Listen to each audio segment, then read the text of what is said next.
Hello and welcome to Who's the Boss? It's a Star Wars podcast from laughingplace.com. My name is Mike Celestino. I am your host. I'm the lead Southern California reporter and editorial director for Star Wars content at Laughing Place. This is episode 104 of Who's the Boss, and we are going to be discussing Star Wars Obi-Wan Kenobi episodes 1 and 2, or parts 1 and 2, I should say. And for that discussion, I have invited back on the show frequent recurring guest, the Fennec Shand to my Boba Fett. Yeah, I remembered to say that. Rebecca Mosley, co-founder of Laughing Place. Rebecca, how are you? I'm doing well, Mike. I am so excited to talk about this. I wish that we could really unpack everything that was going on because so much has happened, and your experience at Star Wars Celebration was very, very different than mine at home, just watching what was available to me on YouTube. And so I'm really, really eager to hear about your experience and to share that with everyone here on the podcast. Yeah, so we should say we are recording this live on the Laughing Place YouTube channel. If you're watching live, please comment and we will be happy to respond and share your comments and interact, answer any questions you may have.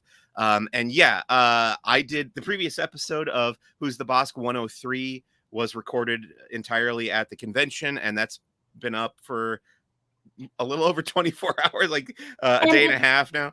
And it's fantastic. I was listening to it last night, and it really does a great job of bringing you right there. You get a lot of that enthusiasm from the people because Mike grabbed people shortly after events. And so you get to hear Mike's reaction and their reaction, and it's a variety of people. It was really neat.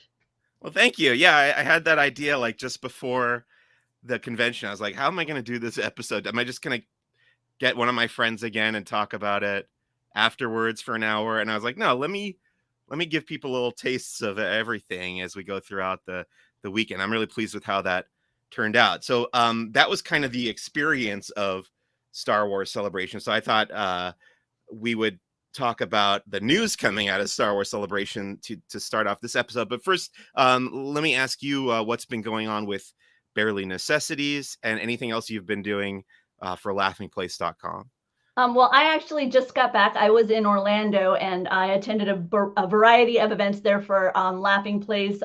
They did a Bob's Burgers pop-up location at Disney Springs there, coupled with Impossible Burger. So stopped by that.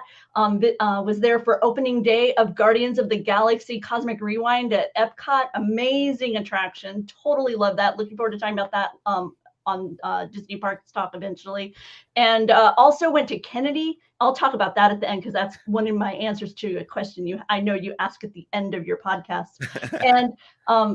And then also went to Typhoon Lagoon. So lots of a variety of adventures over there in Orlando. Barely Necessities, obviously so much merchandise came out of this Star Wars celebration. Also, Guardians of the Galaxy opening brought a lot of new Marvel Universe products to Disney parks as well. So we're going to be talking about that at 4 o'clock.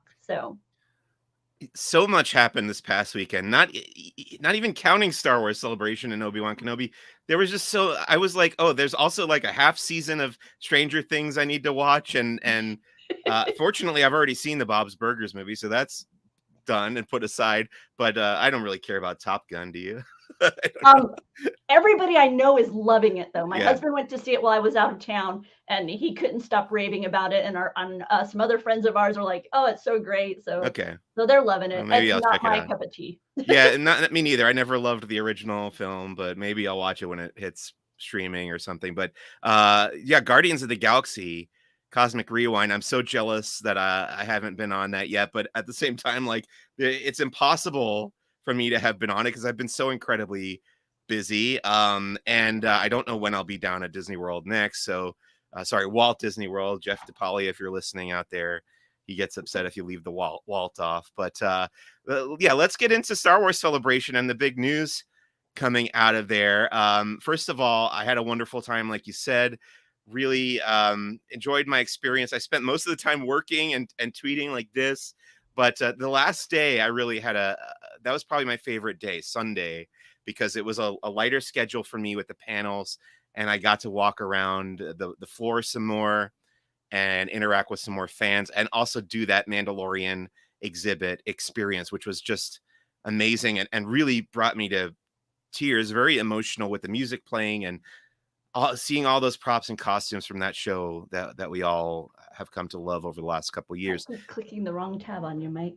Oh, no, I no mean, problem, no problem. for those of you watching, we've got numerous articles on Laughing Place. And for those of you listening, please stop by the website. We did a live blog where we took you through kind of moment by moment what was happening within Star Wars Celebration, with numerous links, many videos on the site now. And as Mike says, that Mandalorian experience, we have a beautiful video of that exhibit, along with dozens and dozens of photographs from Jeremiah, just beautifully captured for those of us who weren't able to see it in person.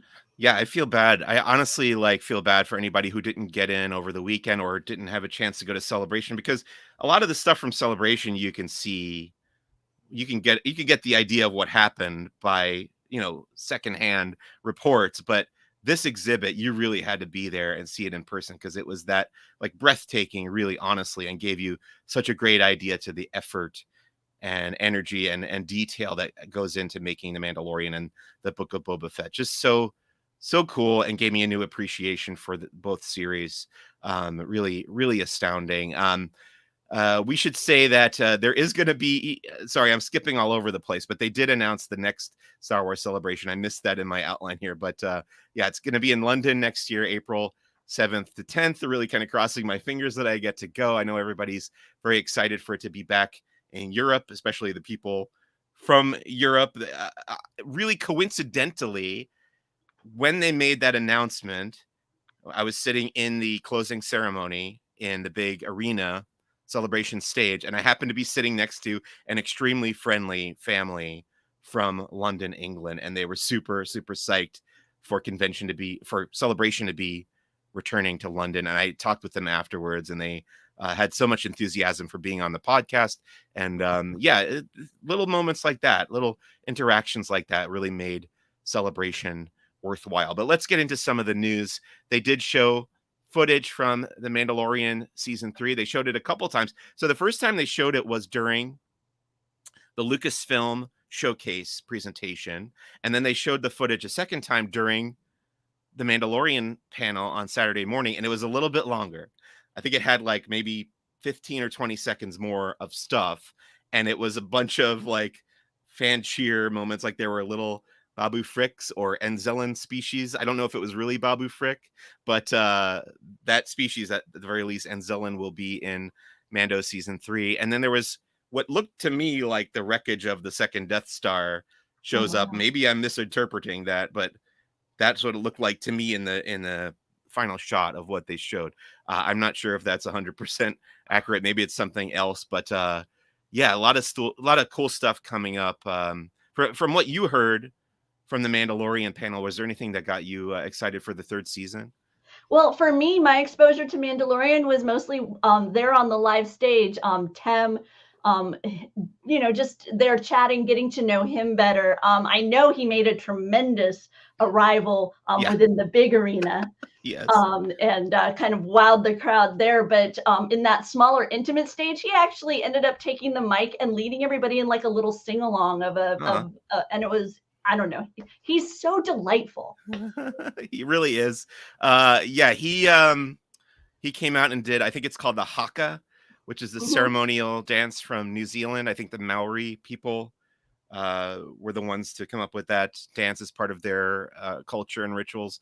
And yeah, that just brought the house down. Really amazing amount of joy in the room at that time. And I think I mentioned in the previous episode, there was a point where I was leaving the elevator of my hotel, and Tamara Morrison was coming into the elevator. So I passed right by him, and my friends and I turned around and waved at him, and he waved back, smiling, this big smile on his face.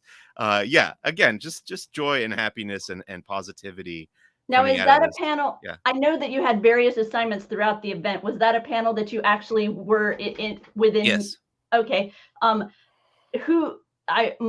Let me see. My remembrance is that Katie Sackhoff will be returning for this next season. Yes. Correct. Bo-Katan is going to be in it. It looks like, so from the footage, it looks like, okay, Mando Din Djarin is going to be going to the planet Mandalore in this season because Bo-Katan's like sitting on her throne and Mando like Ooh. approaches and they have this sort of a, there's some tension between them because Din Djarin has won the dark saber from Moff Gideon at the end of Mando season 2, and Bo-Katan thinks that it's her birthright, and it kind of is her birthright. So she's the one who wants it. So yeah, there's going to be some tension between those two characters. But yeah, I was in the room. I got a really good seat for that. I was like maybe 10, 15 feet away from Grogu, the real Grogu, which was incredible just to see that puppet in real life, and he was moving and he sat down on the table. It was like he was really there and living and breathing. And as the panel came to an end, I like ran up to the stage and got some really up close, I mean, as up close as I could get. So I was probably like 8 feet away instead of 15 feet. But it was just so cool to I mean, Grogu, both in the Star Wars world and in the world at large, he's probably been the biggest celebrity of the past couple of years, right? Like it's the thing people have talked the most about and has sold the most merchandise and stuff. So to see him in that form, in the real Grogu form, was really cool. And he was there on the panel, and then they also had one in the exhibit in the pod in the little bubble on the N1 Naboo starfighter, which was there in full size, the one that they actually used in the show and everything, just among the many amazing things that were in that exhibit. So very memorable. It's clear that he is the star. I mean, the reaction on your video that is here on our YouTube. That was Alex, by the way. We should credit Alex Alex. Rife for Okay, shooting okay. the video. I was doing pictures and Alex was on video. So yeah, if you watch Okay. that, that's Alex's video. Yeah. It just the reaction of the crowd to this character is amazing, and just all throughout the event, whether it was within the more intimate celebration live stage or those arenas, whenever Grogu was mentioned or appeared in some form, whether it was a still or himself or somebody even in cosplay, Yeah. the embrace was amazing. Yes. Yeah, and this, I think I've said it again before, but this is the first convention of this scale. Either, we haven't had a Comic-Con, we haven't had a Star Wars celebration since The Mandalorian premiered in the fall of 2019. So this was really the first chance that fans had to express their joy and enthusiasm and passion for The Mandalorian. So definitely was evident in what we got to see there. But we also got a taste of the upcoming series Andor, Star Wars Andor, which after Obi-Wan Kenobi, we're going to be getting Andor, will be the next series at the end of August. And I got to say, this is the way I felt not only when Rogue One was coming up, but also when The Mandalorian was coming up. Like, this is going to be the sleeper hit of the current era of Star Wars. Like, there's 12 episodes in this first season, so it's like almost double of what we've been getting, because Obi-Wan's only 6 and Mando has been 8 per season, and then Boba Fett was 7. So 12 is a pretty good amount. And it's really the trailer that they showed. I think the trailer was released, right? Have you seen the trailer? For Andor, yeah, it Yeah. actually ran quite frequently throughout Okay. the various live streams that they had. I just wasn't even sure because some of the stuff they showed was like only for celebration and some has been released on YouTube. So yeah, if you go watch that trailer, it feels like Rogue One. It feels gritty and it's like emphasizing the war side of Star Wars and the nuances of the Rebel Alliance and the Empire in a period between episodes 3 and 4. I'm super, super psyched for this series. How are you feeling about Andor at the moment? I hadn't been excited. The footage in the trailer made me a bit more excited, but I have to admit the interviews with the cast of this series on that live stage got me really interested. Once again, I tend to that tends to be how you hook me in on something. Okay. Just make me fall in love with the people behind the product, and then I'll give it a try. So All right. Doobie is excited. Rogue One was awesome. Very excited for this one, says Doobie. And Mark, you're tossing in questions about uh, Obi-Wan. We'll be talking about that once we Yeah. make it through all this celebration news. So I'll hold on to those for now. But he also Yeah, says the that second half Andor of this looks episode will awesome. be all Obi-Wan, so just hang tight and we'll get to that for sure. But he's asking, do you anticipate seeing Tarkin in Andor, Oh, Mike? great question. I don't know. I would say yes, except for the a little bit of backlash that the Tarkin in Rogue One got about the kind of uncanny valley of it all, but they have been Mm-hmm. improving on that with Luke and stuff, so maybe they want to show off, oh, we could do this a little bit better now.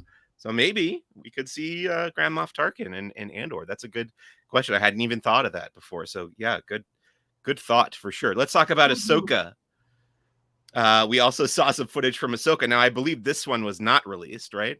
I have not seen it. So if it was, Okay. I missed Yeah, I think it. they said this the footage they showed for Ahsoka was just for Celebration, and Okay. they've only been shooting that show for 3 weeks, so it was limited what they were allowed to show. I think it was like a minute long, and it gave some glimpses of obviously Ahsoka Tano wandering around temples and different planets and stuff. But what really got people excited was there was one shot of the crew going into the ghost cockpit, and it was the backside of Hera Syndulla's head that you could see there. So confirmation that Hera is in the show.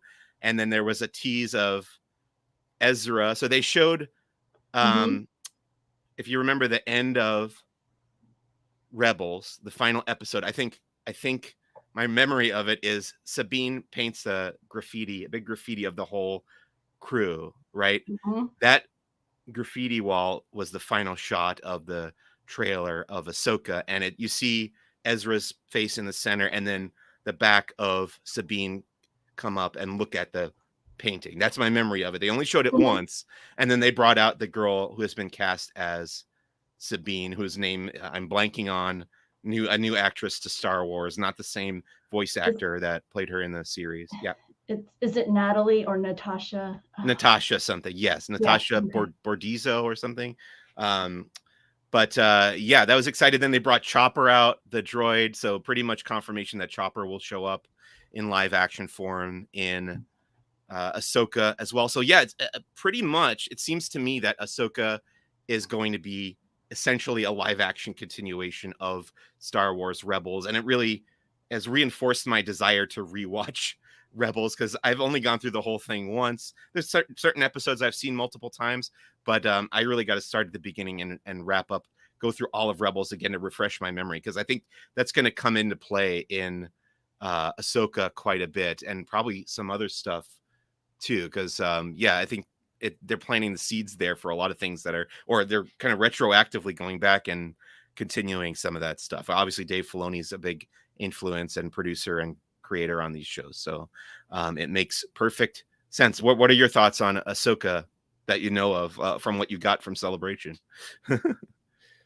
No, it's a very, very exciting addition to her story. And my screens are totally frozen, but my audio, you coming Okay, through is fine. So I'm just gonna talk as if everybody's still hearing everything. yeah, Okay. I can hear you. Okay. Fine. So Yeah.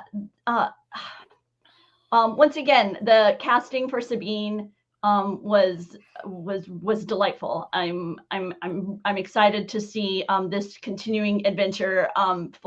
Dave Filoni was on stage, and they did one of those delightful cuts where it's, oh, we're out of time. I guess I can't tell you where Ezra is.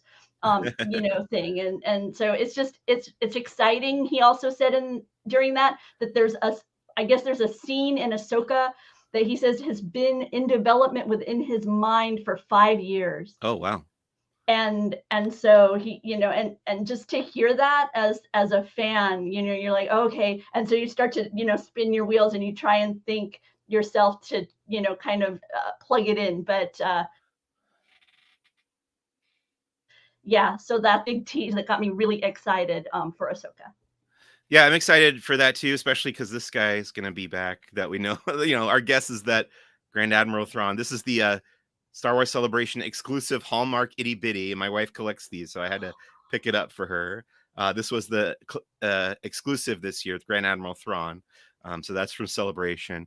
And yeah, I can't wait to see all that stuff. Very excited. We did get news about a new show that we didn't have a title for previously. So this had come out from the Vanity Fair article a couple weeks ago. They mentioned that John Watts, the director of the recent Spider-Man trilogy, is going to be making a show for Disney Plus and Star Wars. And we got a title during Star Wars Celebration. John Watts and his creative partner, the writer, I think, came out. I don't remember his name, but the show is called Star Wars Skeleton Crew, and it's about a group of kids getting, quote, lost in the galaxy. It also stars Jude Law. So big name there. And I'm pretty psyched about this because they've cited movies that I really love as influences. And I think it could be a nice little low stakes. I'm really looking forward to more low stakes stories in Star Wars. And I think this could be one of them. What are your thoughts? One of the continuing themes throughout the convention to me was the reality that the children of the prequels are now the adults taking their kids, or the adults, themselves going, to Star Wars events or programming and all that. And so when I heard this announcement, to me, it just really fits with the reality of that dynamic, right? Because this feels like something where the whole family can kind of watch together. And it'll mean one thing to the kids than it will to the adults. And so I was like you. I'm excited that they're embracing more of this kind of adventures within the Star Wars world. Not everything is, will society completely collapse? Right. The fate of the galaxy is not necessarily at stake, which I think is wonderful. And yeah, they did make a point to say in the announcement that this show is about kids, but it's not a kids show.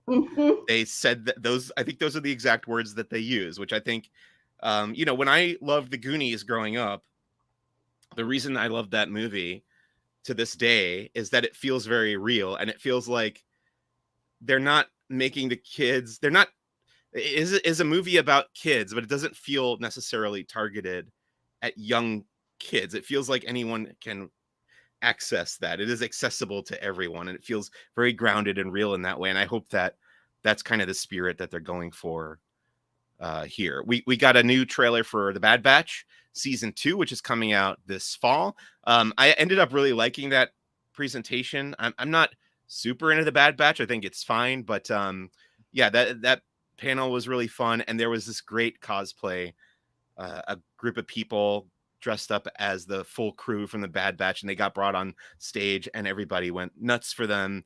And I really appreciated the effort that they put in there. And then they did show the trailer, which had some surprises in it. Like, well, everybody got excited for Commander Cody. I don't have that connection with the clones. Sometimes I have trouble telling the clones apart, but people did get really excited. Then there was the Wookiee Jedi Padawan named Gungi, I believe. Who when he came up, I was like, I think I remember there being a Wookiee Jedi in the Clone Wars, but I didn't remember his name.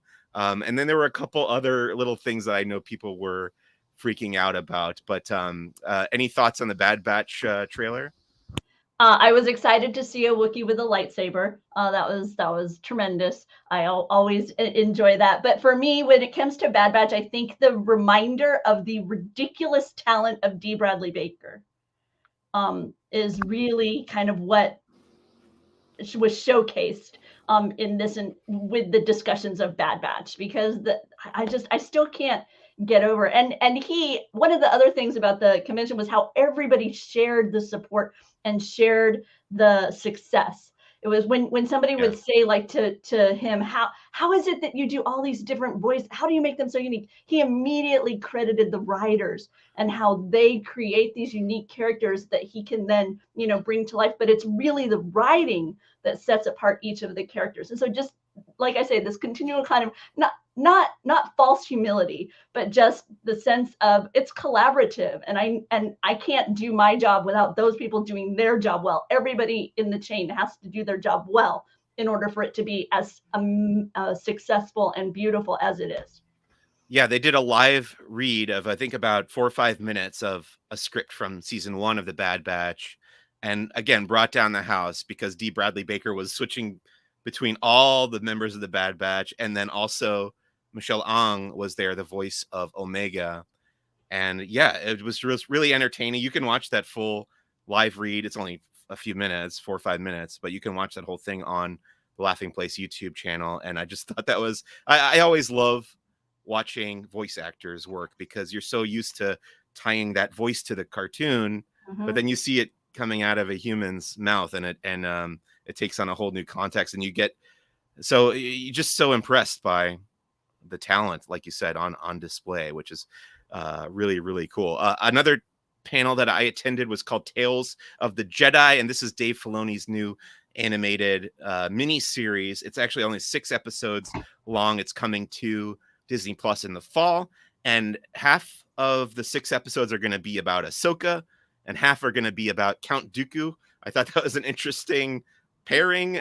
Seems kind of arbitrary to me, but I guess Dave Filoni sees a parallel between their two paths and how they take a different approach to leaving the Jedi Order. I guess you could say that. We did get to see one of the episodes about Ahsoka as an infant, really. They showed the full 15-minute short, and I thought it was pretty good. I thought it was really well animated, really gorgeous. The story is very simple. It's only about, this 15 minutes is about young baby Ahsoka basically getting taken by a big scary tiger and what happens after that. But I won't say anything more about it, but it is very pretty looking as far as animation goes. Obviously, Dave Filoni has a lot of experience in that field. What are your thoughts on Tales of the Jedi? Did you get a sense if this was more geared towards a younger audience rather than like Clone Wars, while animated, was not really geared towards kids specifically? I mean, it obviously was more, it wasn't like an adult animated, but did you get a sense of kind of what the target is for this Tales of the Jedi? Based on what was shown, did the trailer come out? I think the trailer was released online, but based on what was shown and what they said, this is targeted toward the same age range as Clone Wars and Rebels and Bad Batch. Okay. It has a similar animation style, and I think it's just Filoni's way of kind of filling in some gaps with those characters. And both of those characters are ones that I am interested in knowing more about, and so the fact that that's the focus, I am excited for Tales of the Jedi. I think if I was ranking, I think I'd put it a little bit above Bad Batch as far as for my own kind of to-do list. Fair enough. Visions, Star Wars Visions is coming back for a volume 2. We're going to talk about the comic in a while. So they also announced the comic book tied into Star Wars Visions, but we are getting another batch of animated shorts from Star Wars Visions. If you watched that on Disney Plus last year, I think it came out last year. Yeah. And that was a handful. I think it was maybe 8. I want to say 8 different animated shorts from different studios that make anime in Japan. And they basically are non-canonical to the current Star Wars canon. They're just given the iconography and the themes and some of the vehicles and weapons and stuff of Star Wars, and they run wild with those and tell whatever story comes to mind based on that. So I thought that was a really interesting concept and really well executed, the first round of Star Wars Visions, and I am excited to get a second volume. Did you ever check out Visions? I saw a couple of them. I didn't watch all of them. I'm never really connected with the anime as kind of a genre, but there were a couple of titles within there that were too compelling for me to skip simply because the visual isn't my cup of tea. So I did watch those. So. I recommend checking those out. I really like most of them, and I think Volume 2 should be pretty exciting. Stepping away from Star Wars for a second, I did want to mention that we got a trailer for the upcoming Willow series coming to Disney Plus. Now, this is obviously not Star Wars, but it is from Lucasfilm. And we were kind of talking yesterday or maybe Sunday about how Lucasfilm used to feel like this one big family of properties and franchises. And I like that they're kind of steering back toward that, because we did get some love for Willow and for Indiana Jones at Star Wars Celebration. But yeah, you can go and check out the trailer for Willow. It is a continuation of the 1980s movie directed by Ron Howard, and Ron Howard is aboard as a producer for the series. And it's the showrunner is Jonathan Kasdan, who co-wrote Solo: A Star Wars Story. And obviously Warwick Davis is back as Willow, and I really liked this trailer. I think it looks like a more family-friendly kind of a Game of Thrones. Like, it's on that level of production value, it seems to me. So I'm pretty psyched for this. How about you? I have not seen the original Willow. Okay. This actually has me thinking that maybe I should give it a go and see. I tend to shy away from the fantasy. I've never seen Lord of the Rings, so the Hobbit. That I tend to kind of shy away from that element. I haven't even seen Neverending Story, but so yeah. But like I say, with the announcement of a second film coming, now I'm like, okay, maybe I should give this first one a go and see if I'm into it, since that way I'll catch the sequel with everybody else. So. Yeah, check it out. I mean, I don't know how great the original movie is, but certainly I have a lot of nostalgia for it, having seen it as a kid. And I think kind of bringing that universe into a more contemporary style of storytelling should be pretty interesting at the very least. We did get some news out of the publishing world of Star Wars from the High Republic. We got some title reveals for Phase 2 of the High Republic. So there's going to be Star Wars: The High Republic Convergence, and they also released the cover of that. That's by Zoraida Cordova, who has written, let's see, she wrote Star Wars Galaxy's Edge, A Crash of Fate previously. So she's done some Star Wars work. What else we got, Rebecca? I'm trying to pull it up right okay. now. I can't. I wish I had the amount of recall that I could remember all the new titles that they announced, but they are up on the laughingplace.com website if you want to go and check those out. But yeah, just search for Star Wars: The High Republic at Celebration, and we have the whole list there of everything coming out of the High Republic. And if you're interested in the High Republic, I did a 10-15 minute interview with the 5 original Star Wars: The High Republic authors in the previous episode in number 103. And they've been on the show before, but this was at Star Wars Celebration. So I'm pretty into that publishing initiative. And then we got some comic book news coming out of Marvel Comics. There's a new go ahead. This is Dark Horse. Okay, yeah, this is Star Wars: The High Republic Dark Horse comic. Star Wars: The High Republic Adventures is the title, and then the Nameless Terror is the kind of the subtitle of that comic. Okay, so you were able to bring up. Okay, so we're getting a continuation of the Star Wars: The High Republic Marvel comic written by Cavan Scott, really, really wonderful writer over there at Marvel. And this was going backwards in time. So the first run of Star Wars: The High Republic, the comic book and novels and stuff, took place 150 years before the Skywalker saga. And this second phase is going to be rewinding time. Sorry, the first phase was 200 years before the Skywalker saga. Phase 2 is going to rewind time another 150 years. So it'll be 350 years total before the Skywalker saga. So pretty interesting to keep going back in time like that. And then the other title that I'm able to pull up currently is the art of the High Republic that is coming. Right. Kristen Baver, who you know from This Week in Star Wars on the official Star Wars YouTube channel, Lucasfilm's official channel, will be writing the art of Star Wars: The High Republic, one of those nice big hardcover art books that I'm sure is going to be gorgeous. Can't wait to get my hands on that. And they did do a lot of art for this publishing initiative that's mostly made up of novels. You know, they did a lot of concept art and other type of art coming out of that initiative. So it'll be good to have that all in one place. You have the Marvel comic stuff ready to go. The Yoda. Yes. We got an announcement of a Yoda comics miniseries. This is going to be 9 issues total, and they described it as a trilogy of trilogies. So that's going to be broken up. The first 3 issues are going to be one story, then the second 3, then the final 3, each by a different author. Kevin Scott is one of those writers as well, so excited about that. And then there's also a Star Wars Visions comic, like I mentioned before, and they said this is not an adaptation of anything that we saw in the episodes on Disney Plus. This will be a new story, but with the same kind of premise. And Alex asked me the other day if it's going to be in like a manga style to match the kind of anime style of the series, and I did not remember if they had said, so I don't know the answer to that, but I am looking forward to checking that out for sure. They have done some manga issues of Star Wars The High Republic. Actually, I think it's called Edge of Shadows or something, Edge of Balance, I think. Mm-hmm. And they've done that for the High Republic. I don't know if they'll be doing that for the Visions comics. Let's go to toys and talk about that a little bit. Hasbro, the Black Series, got a number of announcements coming out of Star Wars Celebration. Do you have those ready to go?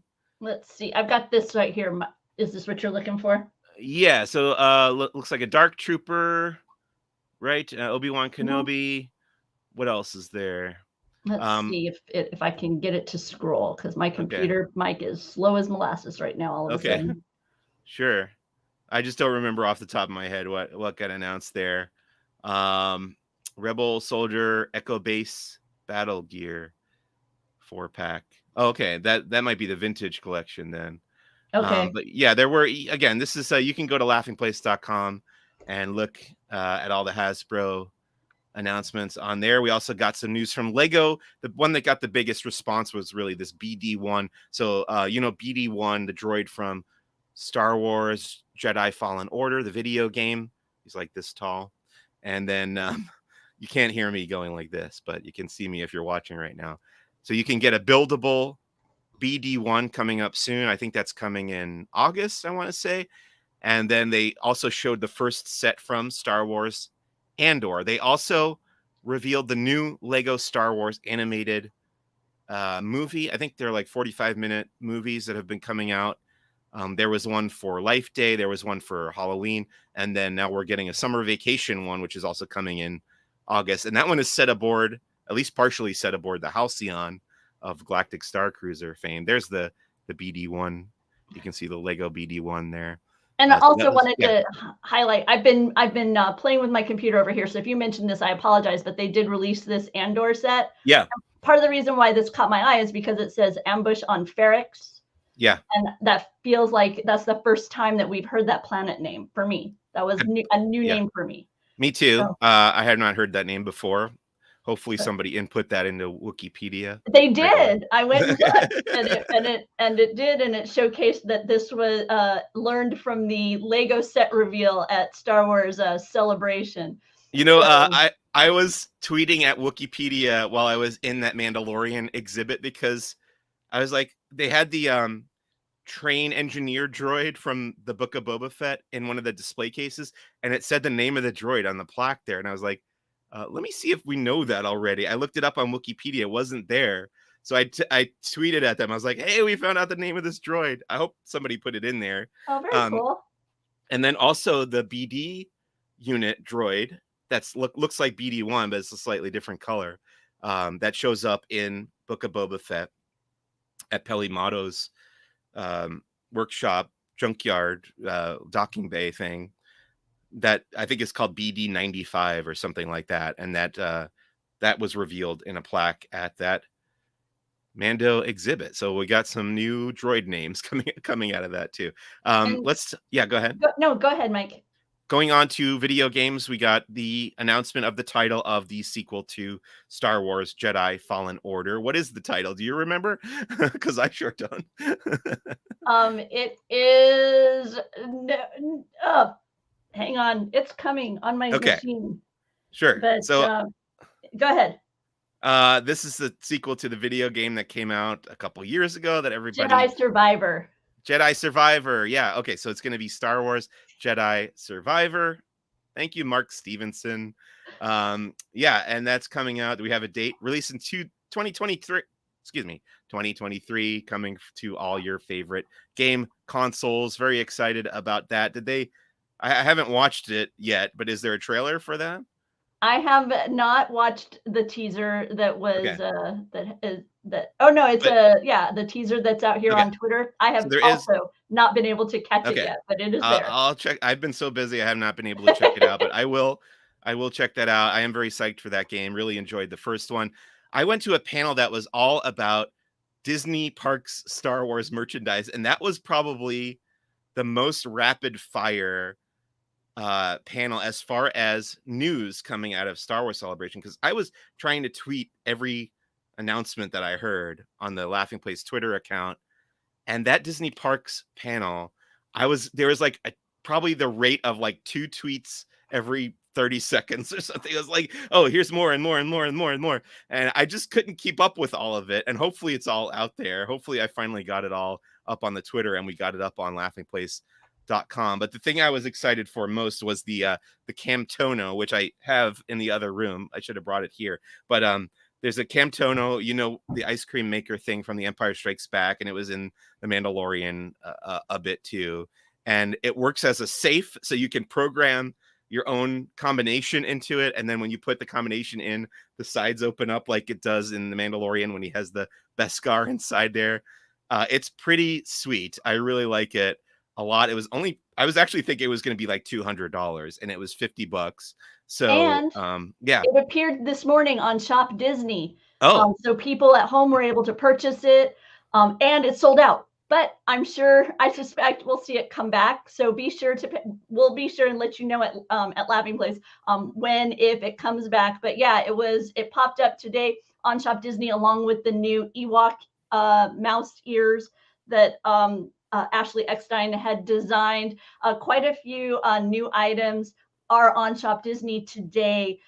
Some concept art sketch designs from A New Hope as t-shirts, and then like a postcard set. So there's a number of items. So yeah, be sure to check out Laughing Place and look for the Shop Disney items. I know, Mike, you stumbled on the Star Wars Starbucks mugs yeah. at the downtown Disney district. Those sold out so fast on Yeah. Shop Disney. I'm excited to see that people in Anaheim can still pick them up.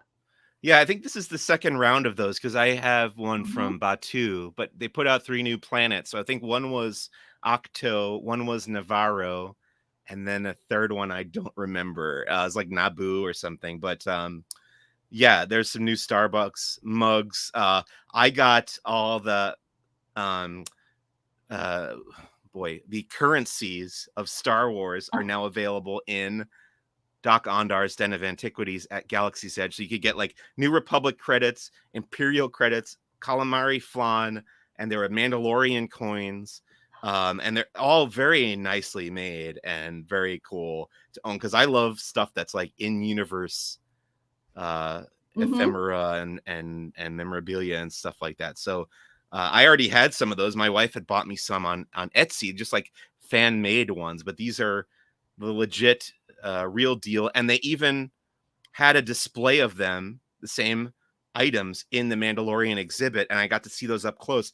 And they're all incredibly accurate, except for the calamari flan, which I thought didn't quite look like exactly what I thought they would look like. And they also don't quite look exactly like the ones on the show. So I was a little disappointed in that, but the other ones are really pretty perfect. But lastly, in Star Wars headlines this week, let's talk about the changes at Star Wars Galaxy's Edge, not in the merchandise, but in the characters who have shown up. So there was a Disney Parks panel on Friday at Star Wars Celebration, and at the end of the panel, they revealed that we would be getting Boba Fett from the Book of Boba Fett, so with the black undergarments, not the old kind of off-white undergarments, and then Fennec Shand, also from The Mandalorian and the Book of Boba Fett, in Galaxy's Edge the following day. So they started appearing on Saturday, and they also said we're going to be getting Din Djarin, aka the Mandalorian, and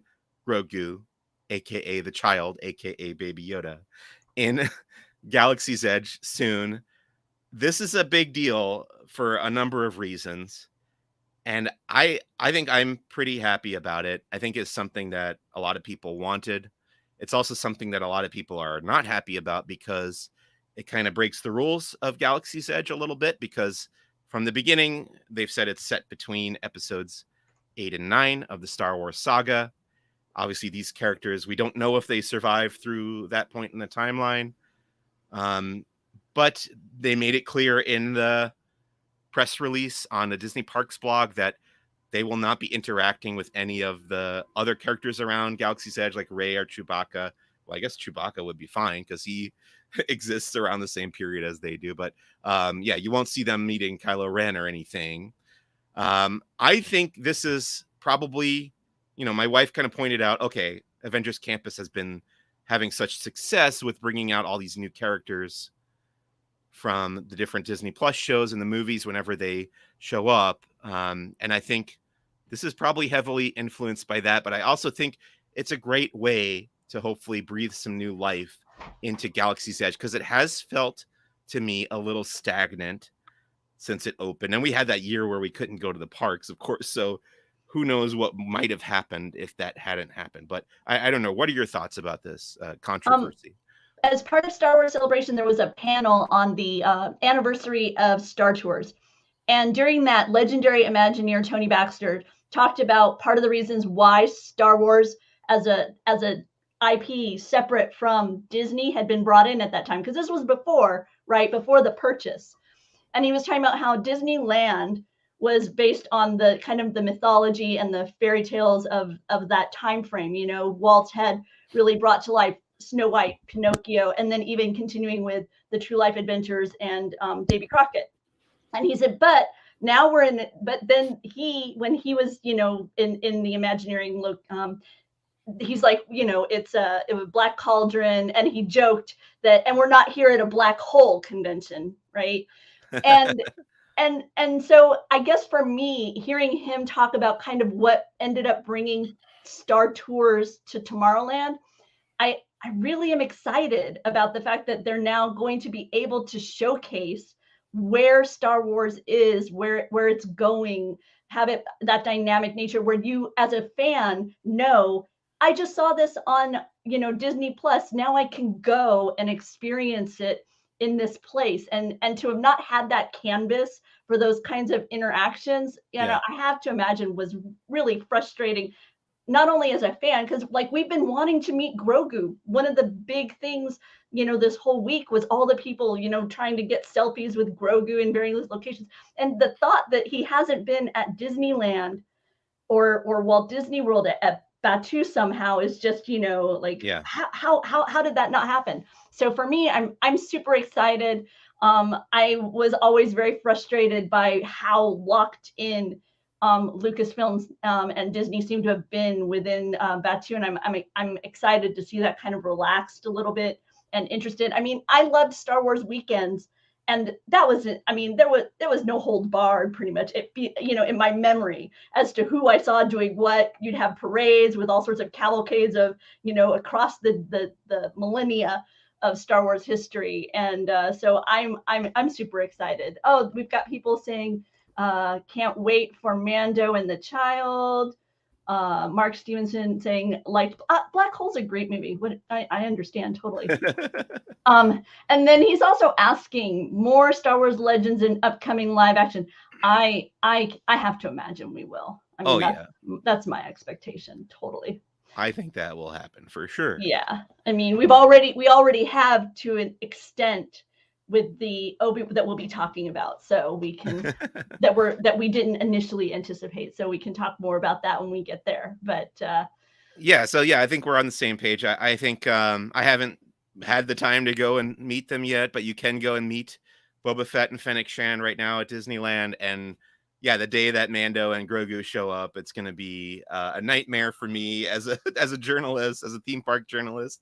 But I always really get a kick out of going to Avengers Campus and hunting down those characters. It's almost kind of like a sort of paparazzi almost kind of feel, I think. But that'll be very exciting when I get to do that at Galaxy's Edge. We had Jeremiah on site there on Saturday for the Boba Fett appearance, but soon it will shift back to my responsibility now that Celebration has died down.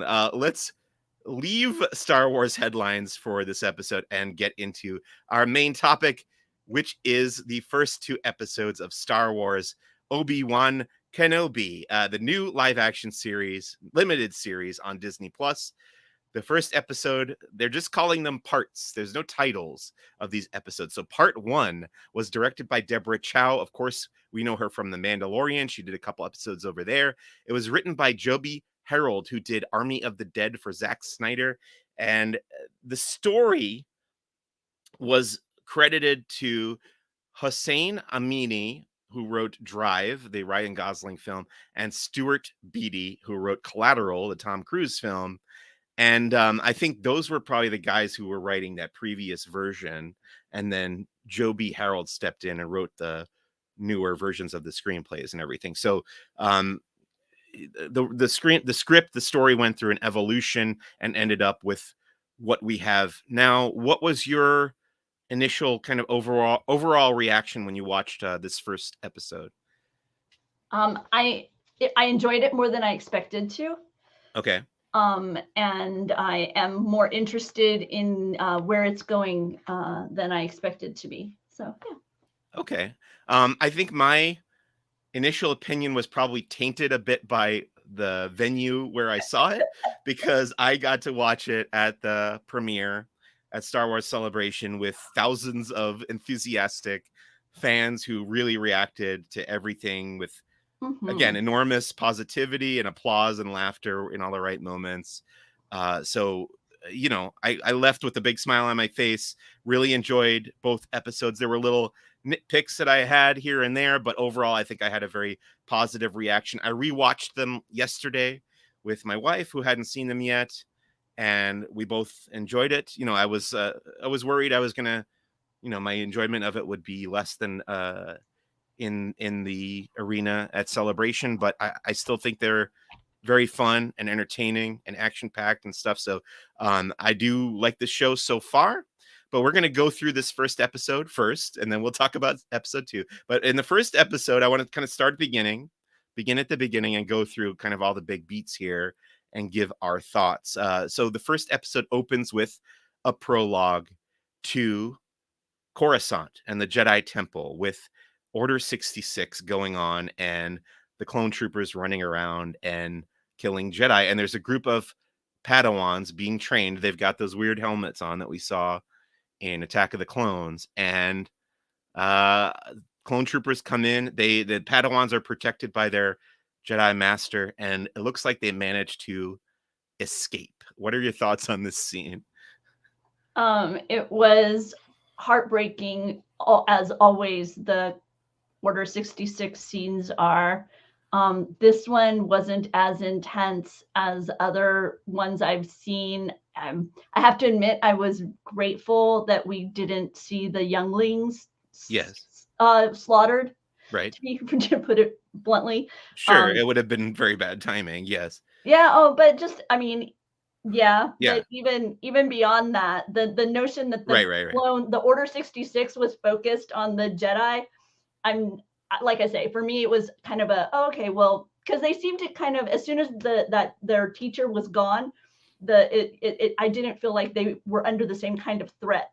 Not that they were invisible, but they didn't seem to receive the same kind of focus of attention. Right. Speaking of focusing attention on these characters, now, why do you think we were shown this? So my interpretation of this scene is, okay, these younglings that escaped are going to be important in some way. To me, my thought is one of them turns out to be Reva, the Inquisitor. Did you have that same interpretation?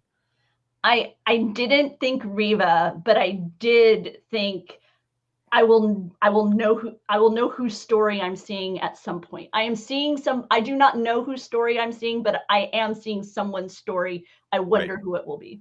Okay. I have a feeling by the end of this 6 episodes, we'll know. So then we get into Tatooine. We kind of cut to the present of the show, which is between kind of the halfway point between episodes 3 and 4. And we see what Obi-Wan is up to. Now, I thought some aspects of Obi-Wan's life in kind of act 1 of this series was intended to parallel with what we saw Luke doing in The Last Jedi, where he's Mhm. kind of given up on the Jedi Order. Did you kind of get the same feeling? When I saw your review, Yeah. and in retrospect, yeah, I see very similar, very similar kind of notes within the isolation, the rather mundaneness of what he's up to, almost like an actively disengaged from society in many ways. Yeah, Juby also is saying for sure it felt like Luke.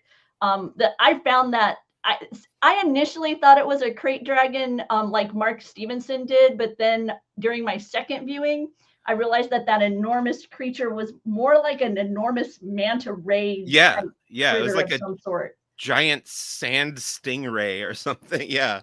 Um, I thought that was so cool. Yeah. But they're like harvesting meat. So he's got this, like you said, a kind of a menial job harvesting meat from this big sand creature that's, I don't know, is it like petrified or something there in the sand? It looks like it's dead, but it's like stuck there, like halfway sticking out of the sand. And Tori pointed out that they keep or Obi-Wan keeps taking like a slice of meat for him for his Eopie. So he rides around the yeah. desert on a Eopie, which is basically like a Star Wars camel.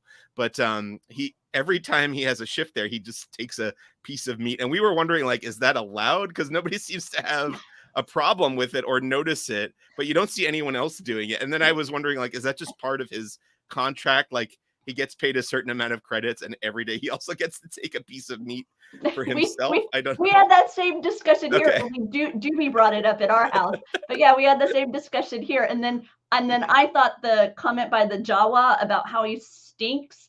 I'm Yeah. thinking, well, yeah, he throws a quarter pounded meat into his pocket on his way home. What do you expect? That's very funny. So he goes to so he's not living in that hut yet that we see in the original Star Wars film in A New Hope, but he is living in a cave in isolation. He's got a little like security system where it looks like the top of R2D2's dome where Yes. that thing comes out, but it gives him like a green light if it's safe to enter and then a red light if it's not safe or if there's a stranger inside or whatever. But he has like a little Jawa buddy who comes and visits him and sells him stuff, and he even like the Jawa will steal things from him to sell back to him, which I thought was very funny. Mm-hmm. And then there was a moment where he's having like a nightmare, and we see flashbacks to the prequels. And of course, I had to make the joke on Twitter, like, oh, I identify with Obi-Wan because he has the same nightmares about living through the prequels that I do. Oh no, I missed that. Oh my. Sorry, Seriously? sorry.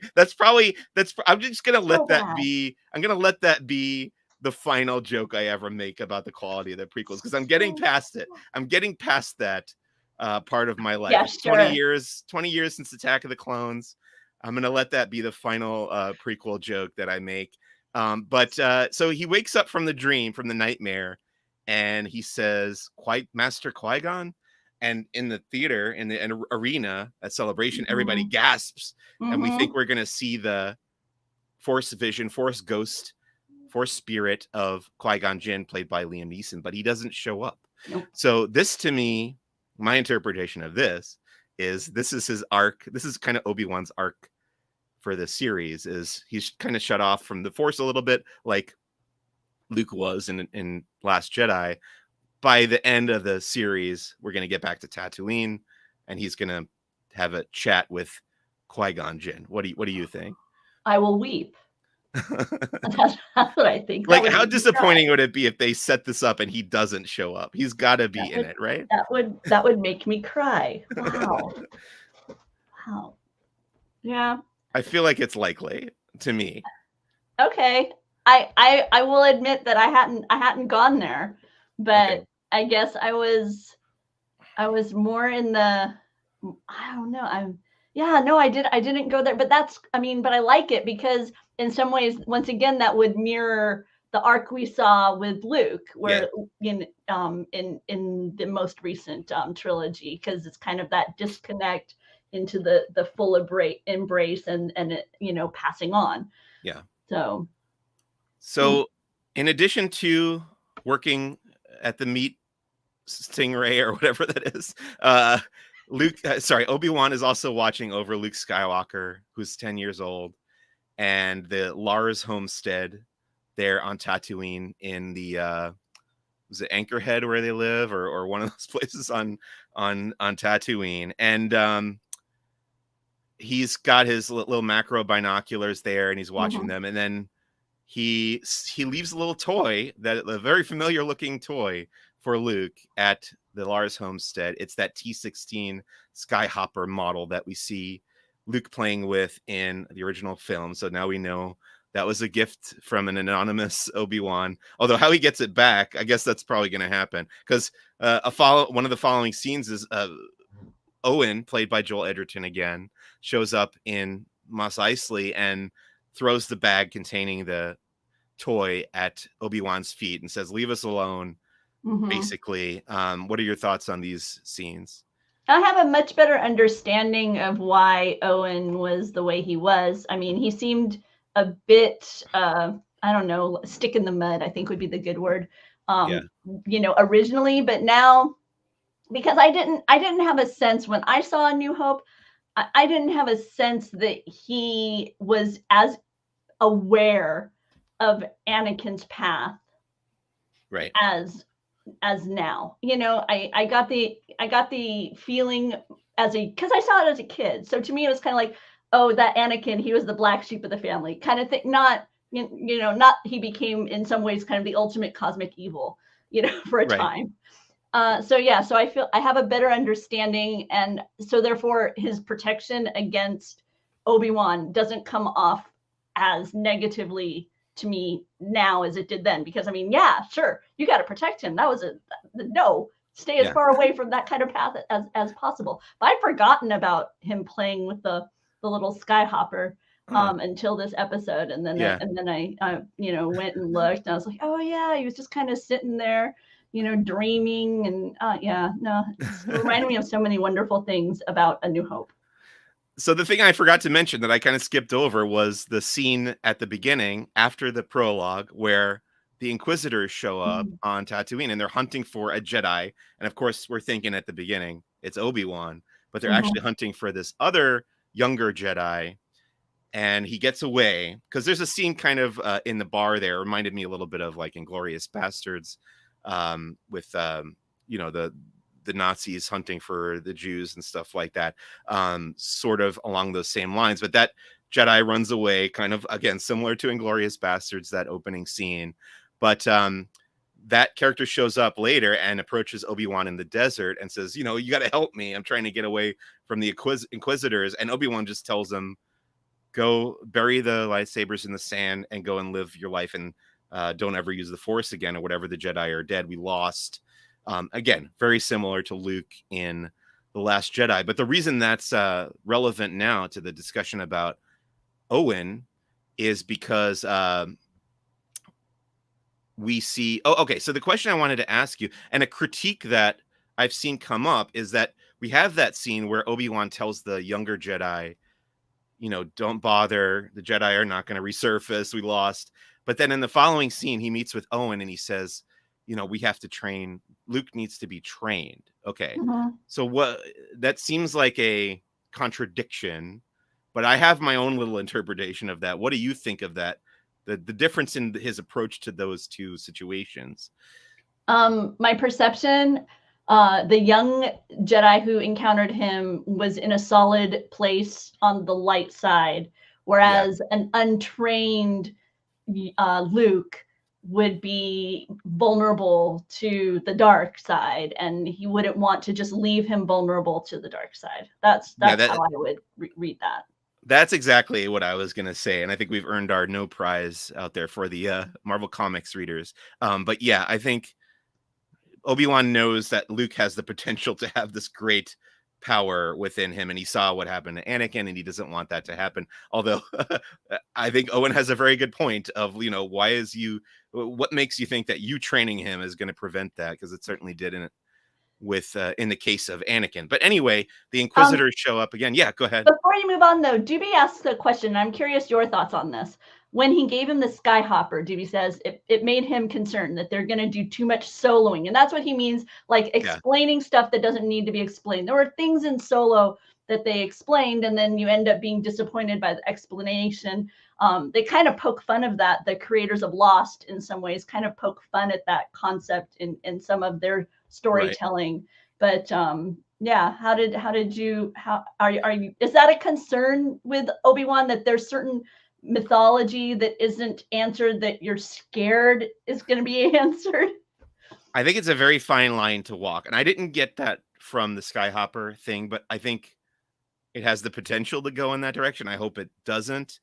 The problem with that stuff in Solo is Han Solo's last name, to me, doesn't need a backstory. Chewbacca's nickname, doesn't need a backstory. We know, I get that Chewie comes from Chewbacca. You don't have to have a line where Han Solo says, I have to give you a nickname. That's literally a line in the movie Solo. So I get that criticism. I agree. Not a great part of that movie. I don't need the Imperial officer giving Han his last name either. That does feel silly to me. I agree. The Skyhopper thing, yeah, it's going in that direction, but it feels like a more subtle touch. And it's probably something that I would say probably 75% of the people watching it aren't even going to make the connection to the original film, because it's just such a little moment of Luke playing with the ship. So it feels like it is a bit of fan service in the way that it is a little bit of an Easter egg, but I didn't have a problem with it, I guess I would say.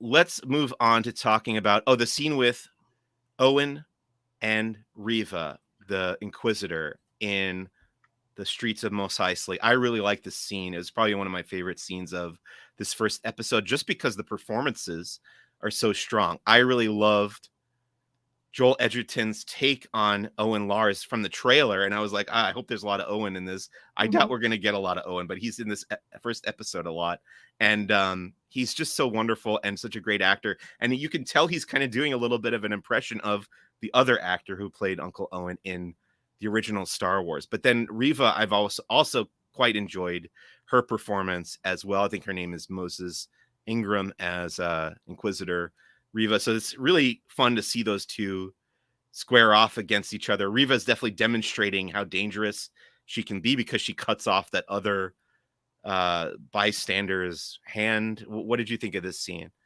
I very much like the way that they've kind of differentiated the three villains, let's say, that we were introduced, because Reva is clearly, to me, there's an emotional element to what she's doing. It's not as reasoned as I get the impression, like with the Grand Inquisitor and the brother, fifth brother, I think it is, that there's a kind of a more military reasoned decision-making process, where in her case, she seems to be driven by a revenge or something. So it makes her I'm more interested to learn more about her, because I want to know why. She doesn't feel like kind of, I have this mission, I'm following orders, I should do A, B, C. There's like a personal something there that's driving her. Yes, some kind of vendetta that she has against Obi-Wan. We don't know what it is yet. I'm guessing it's related to what we saw in that bit of a prologue. For whatever reason, she says later on that she knows Darth Vader has been hunting Obi-Wan, but there's a specific reason why she herself also wants to find Obi-Wan, and I think we're going to find out why eventually. But yeah, intriguing to say the least. Let's talk about Princess Leia of Alderaan. So this was the big surprise of this episode, the thing that I never would have predicted, the thing they didn't tell us in the trailers, that they kind of misdirected us about. And I congratulate them on that, because I always like being surprised when it comes to this kind of stuff. And when they cut to that cityscape of Alderaan, I was like, what planet is this? And then they showed the little girl getting dressed, and I was like, are they going to have Leia in this series? I don't know. What was your initial reaction to that little surprise? Because I was very happy that they went in this direction. I know I've heard people say that they were thinking, oh, this is going to be about Luke, and I want it to be about Luke. So do you think Leia is the right choice? My husband was delighted with the Leia reveal, and he was very thrilled with the ability to keep it a huge secret. I was spoiled, so I can't Oh, speak to how the okay. reaction was, because I had been spoiled on her being in the series. So yeah, but I am terrified. I'm not gonna lie. This moment and the sequences after have disengaged me from embracing this series, because Okay. Leia is so personal for Hmm. me, and so much of this part of her life I have filled in with my own headcanon. And Okay. when you do that, you typically adapt things in your own life that you relate to and how you handle things, and so you kind of project your childhood experiences onto the character that you've related to, that you've seen. And so now actually being presented with somebody else's vision, it's going to take me a little bit to embrace it. I'm not trying to say I don't like it, but it's just not, Sure. she isn't fitting where I had put her. And Okay. it's not that and she doesn't feel foreign. It doesn't feel like, oh, that's not Leia. No, not at all. It's just, it's not my Leia, right? And so I'm gonna have to warm up. I'm not gonna lie. I'm gonna have to warm up to her.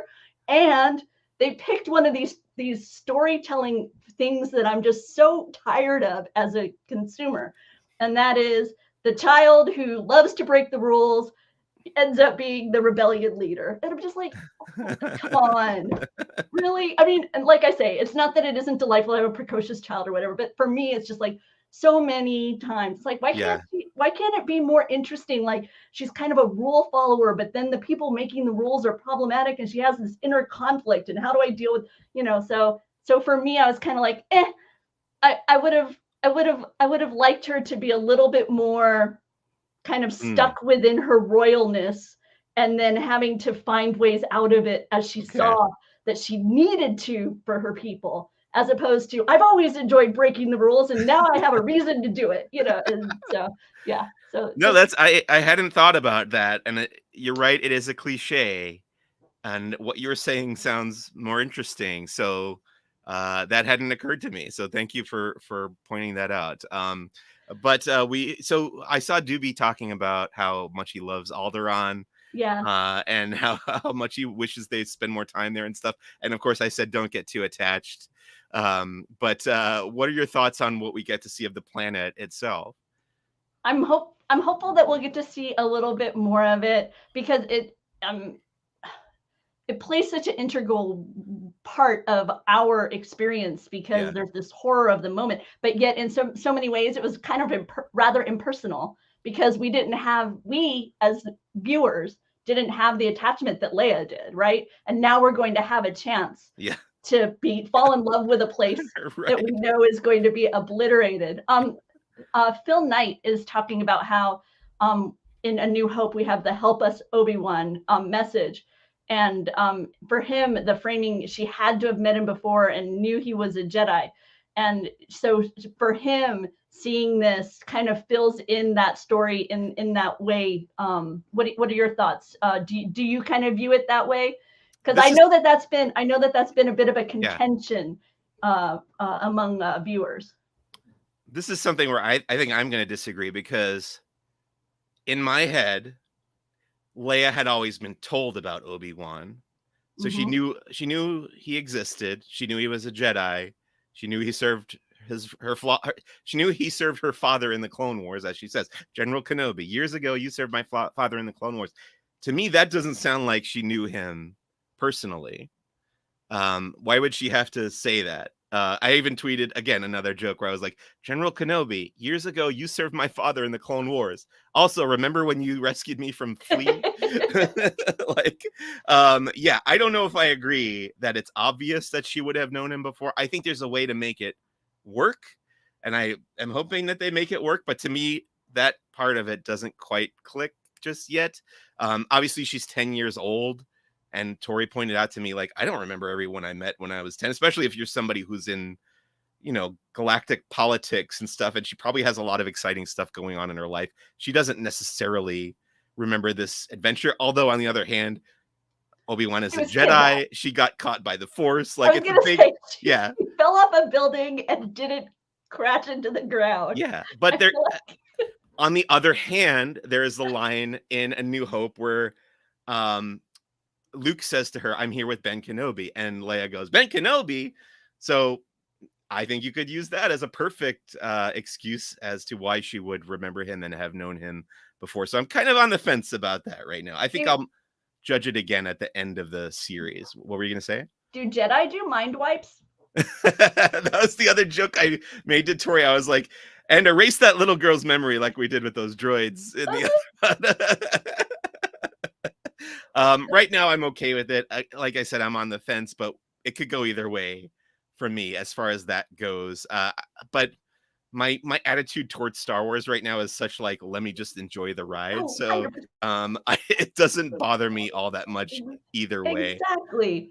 Flashy Big things flashy them. thingy. Exactly. Uh, what Exactly. about Leia's parents, Brea and Bail Organa, and the little droid, the little batteries not included droid, lol.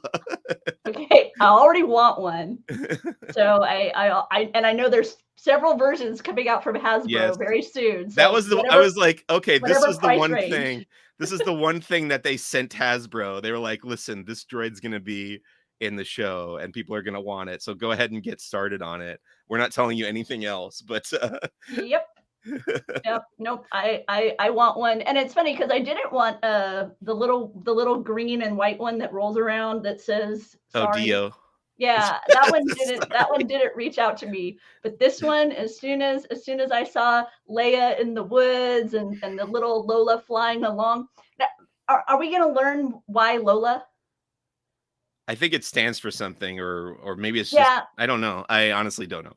I'm curious to if we'll learn that because it cracks me up because wasn't that the name of the Marvel guy's red car? Wasn't that, you don't touch Lola? When that one of the Oh, things of sure. Agents of Shield? Yeah, I think I know what Colson. you're talking. Colson. Right, right, Wasn't right. Colson's car Lola? Yeah. So I was a casual there. It's So also that's that song by the Kinks, so I don't okay. know. So maybe Wait, maybe wait, they're all wait a inspired by minute. the same. Mind blown. That song by the Kinks, Lola, was parodied by Weird Al Yankovic and turned into Yoda. I don't Oh, know. Is there a connection there? I don't know. I want that to be true. I want that to have been the origin story of Lola. Oh my goodness. Did we just figure that out in this live stream? I don't know. Okay. Leia gets kidnapped and we cut back to Tatooine, and Obi-Wan gets a hollow call from Brea and Bail, and they ask him to go and rescue her. He's like, no. So this is the point that Joseph Campbell would call the refusal of the call in breaking down of mythology and stuff like that. Mhm. And he goes back into town. He sees that younger Jedi has been captured by the Inquisitors and hanged in the town square as a warning, basically.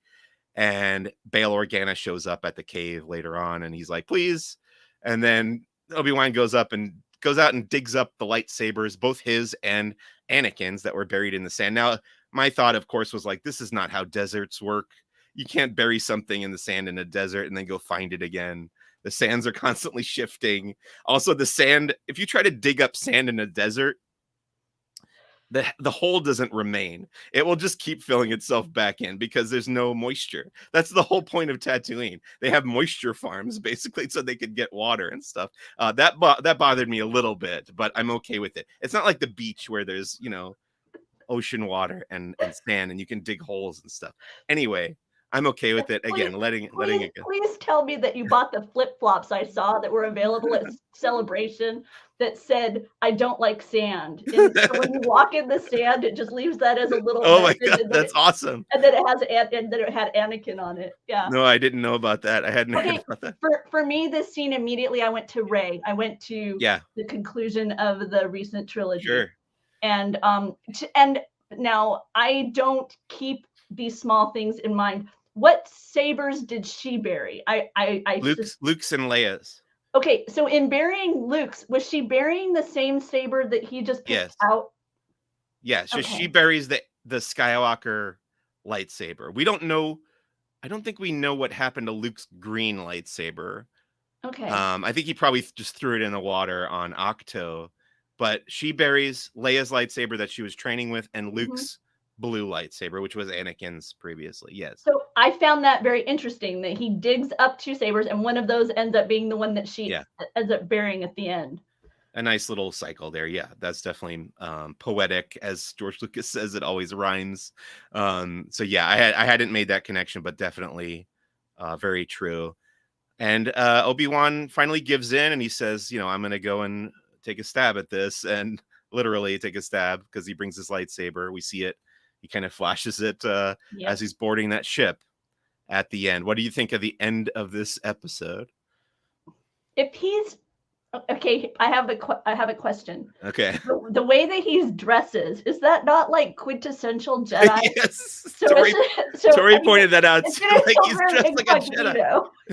He's dressed like a Jedi. He has the lightsaber.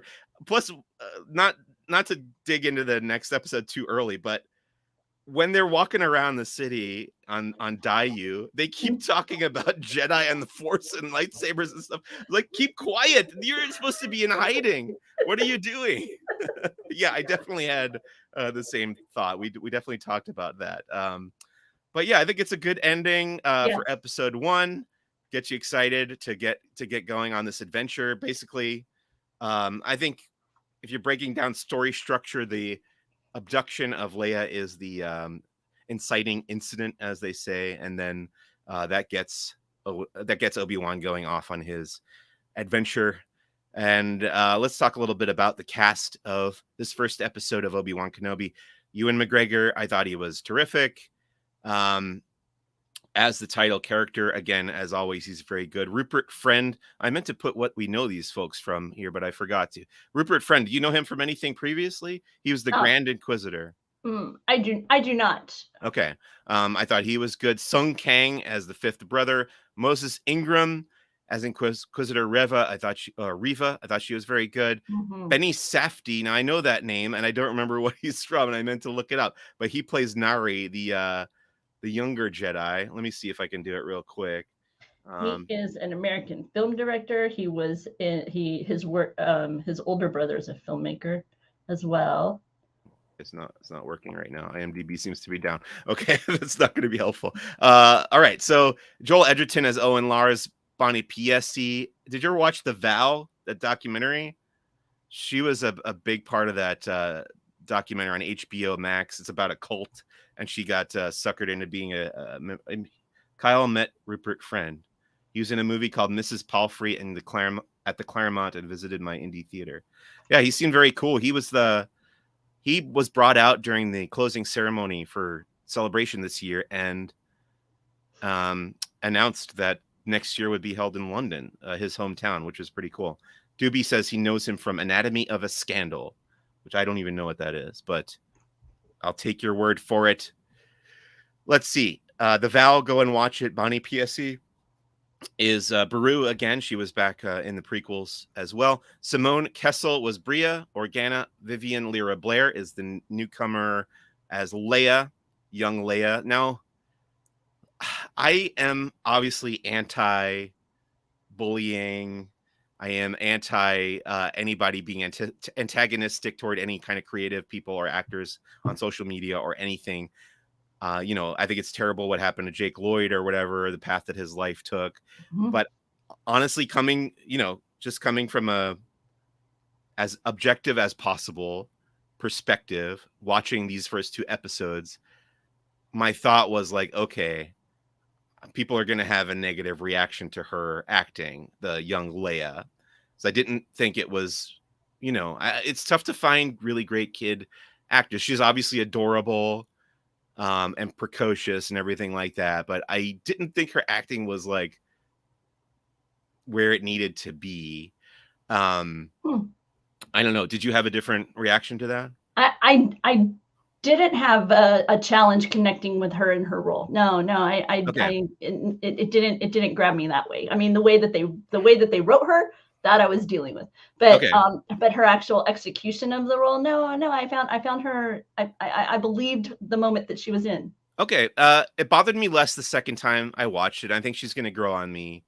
But yeah, I think Tori kind of pointed out the same thing where like it might be just the way she's written that's bothering me. So maybe that's it. And just her approach to the character is fine. And she And may very well be a very good actor. And I think points out Yeah. sometimes that is a hard balance to find within a role, is that precociousness without Yes. being abrasive, kind of unlikable. That So, is exactly what Tori said, and I think it's a very good point. and Stephen Rubin points out, and I've heard a lot of people say that they really feel like they see a Carrie Fisher in there, and not Yeah. necessarily. I mean, and I love that, because Carrie Fisher, she birthed the princess that, when I was little and you said princess, that's who I thought of. I thought of Leia. I didn't think of Disney's. I thought of Leia, That's and awesome. the idea that maybe in her youth that we're able to see kind of more of Carrie is nice, and I'm going to warm up to it. It will, as I, Yeah. let go of my own headcanon.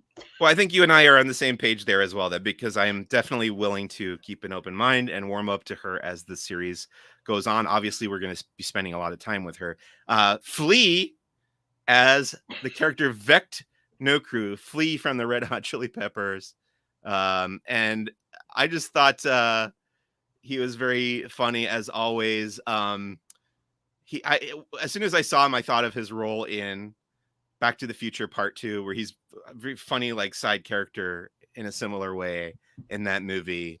Very entertaining to see him pop up. I like these like outside the box casting choices in the Star Wars live action TV show. Obviously, we got Jimmy Smits back as Bail Organa. An actress named Ming Q played Jedi Master Minas Velti from the prologue. Steven said, I was like, that dude looks like Flea. No, it is Flea. Yes, exactly. And Um, I believe that Ming is actually, usually has the role of stunt coordinator. Like oh, she's okay. part of the stunt team, and so typically we may have seen her in roles where we wouldn't have seen her, and so it's nice that she has kind of this, face to camera role. Okay, and that makes sense to me. Yeah, they've been doing that a bunch in these Disney Plus Star Wars series too. They'll cast stunt performers in face roles, And which that is was very cool. one of the anecdotes that Dave Filoni shared that kind of cracked me up. What he was talking about, how when he was doing Clone Wars, he didn't have people calling him all the time, be like, "Hey, you need a random voice in the background." He goes, but now he's constantly getting, "Oh, you just put me in the corner over there, I'll happily," because I didn't get that when I was doing Clone Wars. One of the other things I want to point out about Celebration along these same lines, going back to the Mandalorian panel, I thought it was really, really cool that they brought out the other two performers who inhabit the role of Din Djarin. Mhm. So as Pedro Pascal was first, then they brought out, I'm terrible at names, so I'm not remembering their names, but basically the stunt performer and then the regular body double Mhm. for Din Djarin, the Mandalorian, were brought out immediately after Pedro Pascal and presented as these are the three actors that are playing that character. And I thought that was a great way to give them the credit that they deserve. So yeah, terrific decision on Lucasfilm's part to do it that way. Anything else from episode 1 or part 1 of Obi-Wan Kenobi that we haven't touched on yet that you want to talk about before we move on to episode 2? This was our introduction to the Obi-Wan theme Oh yes.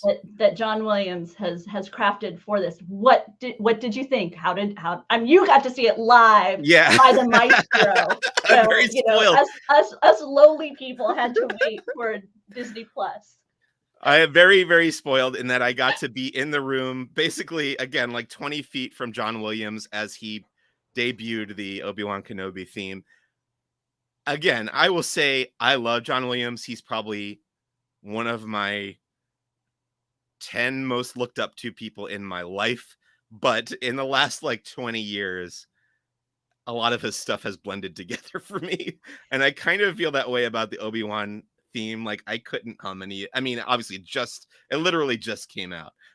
But I don't know if this is gonna stand apart. Like some of it reminded me of a little bit of Harry Potter in there. I don't know Okay. if you noticed that, but I don't know. What did you think? I I didn't I had very little sleep when I saw it, so I Yeah, didn't digest it really. So I'm looking forward to I hadn't had a chance yet to really just focus on it, but it didn't grab me one way or the other. I remember Mandalorian just struck me, and I was like, oh, I yeah, love this piece of music. yeah. And then Boba Fett was different, Right. and it wasn't like I didn't But like it. It memorable was just because it was different. Yeah, exactly, and I didn't really walk away from this with either of those. But on the flip side, I didn't kind of cringe. You know what I mean? It's like one of those yeah, things where sometimes that's okay that it doesn't just totally grab you. So at least it didn't grab me in the wrong way. Doobie says he noticed the Potter. yeah. There's a little Um, bit. I mean, John Williams has always kind of borrowed oh even yeah, the Harry Potter theme reminded me of Hook. When that when Harry Potter came out, I was like, this sounds like the Hook music. But John Williams always kind of lists from himself and other classical composers, which is fine. That's what George Lucas did when he made Star Wars, is borrowing all this other stuff and putting it together into something new. So yeah, but I don't know if you played the Obi-Wan Kenobi theme for me right now, I don't know if I could identify it like in a lineup of other similar tracks. Like maybe that'll change. and Uh Steven says he missed the beginning, but he wants to call out McGregor's performance. yeah, Just really really, great. Yeah. yeah, no, I totally agree with What that. Tori said to me last night after we watched the episodes was this reminded her a little bit of Moon Knight, because she liked this more than Moon Knight, but she said it's similar to Moon Knight in that it really coasts by on the strength of the main actor. You know, you're so Mm, all in from the beginning because Ewan McGregor is so much of a joy to watch. Like he just makes it easy to watch yes. it, you know? And Oscar Isaac on Moon Knight was the same way. Like the show coasted by on his likability and charm. I think that's very accurate. Okay, should we move on to episode 2? We got a lot to get through still. Okay, we're at an hour and a half. So, episode 2 of Obi-Wan Kenobi. Again, all of these are going to be directed by Deborah Chow, and Wait, then yeah, I'm sorry. To me, as you move on, what I've learned from this in the last few movies, being an ex-Jedi is very boring. You sit and stare a lot. you know these are monks, right? You know these are inspired by monks. They're Yep, warrior monks. So there you yeah, go. there's a lot of sitting and meditating. Yep, That's what the whole thing is about. Unless they have somebody to fight, yeah. My yeah, my they're gonna husband is be. not a meditating type. Yeah, written by Joe B. Harold. Again, same two guys credited with the story. What did you think of episode 2? Very much enjoyed it. Yeah, I think part of that is being off the sands of Tatooine, yeah, is nice. There there's something about putting Star Wars in kind of this dingy environment that's really like the underside of the city. yeah. That's really fun. In Tori, fact, in my Skywalker Lego game, I've been visiting those worlds way more frequently than yeah. than other places. Tori called it the Blade Runner planet, and I thought that was very funny. That's pretty much what it is. Yeah, it's sort of like a Tokyo type feel, Mhm. or in Blade Runner, it's like future Los Angeles. It's raining all the time for some reason, but Except not yeah, very many people on the streets. yeah, that's true. Well, in COVID times, you can't really have too many people around. I don't know. That's what my brain went through. My brain Yeah, went through these should be very crowded streets because I'm thinking like, Tokyo, and where I'm, just people, New York City. yeah. And then so it's just so sparse. I'm like, oh, COVID. Okay. Yeah, I think that's probably the correct answer there. Yeah, I like this episode too. And like you, I was glad they got off Tatooine. I remember when the trailer came out or whatever, they announced the series and they were like Tatooine again. Everybody was like, "Oh, Tatooine's supposed to be boring and nothing happens there ever," and yet every series takes place there. But yeah, they thought of that. They had that figured out here. Tatooine is where Act 1 takes place, and then they go off and have fun adventures somewhere else. But yeah, I liked Dayu as a planet. I really liked that one of the first details we get on Dayu that really kind of recontextualized some stuff was he runs into a veteran clone trooper begging for change on the sidewalk. And I was like, wow, like, I never thought we'd see something like that. This kind of like acknowledgement of what happens to these guys after the war. And they're just kind of abandoned and left to survive on their own. It's very sad and very grounded in a reality that we know from our own reality. But what did you think of that moment? It took me a little bit to kind of connect the dots in the right way, but like you, it was interesting to have that view of clone life, and it was nice to see Tem in a very Yeah. very different kind of role. Now, my understanding is that based upon the helmet, we know that it was 501st. We know that Oh, it was part of Anakin's kind of, okay. squad, as it were. Right. So I don't know. That's what kind of what I've gathered from a little bit of reading. So that's, Yeah. I'm a casual, so I rely on other people to tell me such things. I'm also a casual when it comes to the clones. Like I said earlier, I can't tell them apart usually. So yeah, I just knew blue stripes. Okay, I don't know what that means, but if it's the 501st, that's certainly interesting. But does that mean that he would have recognized Obi-Wan more, or I guess he was more around Anakin? I don't know. I got to rewatch the Clone Wars again also, but yeah, I just thought it was a really nice touch, a nice bit of world building, and a Yes. great cameo by Tamura Morrison. Like you said, we get into the idea that there's this fake Jedi operating, kind of a con artist operating on Daiyu, pretending to be a Jedi, using magnets, using electronics to fool people into thinking that he has force powers, which is something that's come up in the Dr. Aphra comics recently, and we've talked about. And I thought it was a little silly there. This was, again, a little bit more grounded because the thing he picks up with the magnet is like right in front of him Yeah. on the table, which made sense to me. I really liked this detail that there would be people out there like this that were using that idea to fool people. But while he is fooling people into thinking he's a Jedi, he's also kind of helping them at the same time. So this is a character who is, yes, he's conning people, but in the end, I get the end kind of justify the means. I don't know. What do you think? I was initially thinking that he was a villain. Okay. And I think that's what they want. I think the goal with the way it was set up was, I think it was to have me kind of skeptical of him, so that when the story takes the turn it does, Yeah. that's a more delightful moment, an unexpected moment, because I don't think, I think of him as kind of a negative. Right. Because in that first scene where we see him, it does appear that he's helping people get off planet to escape the Empire or whatever.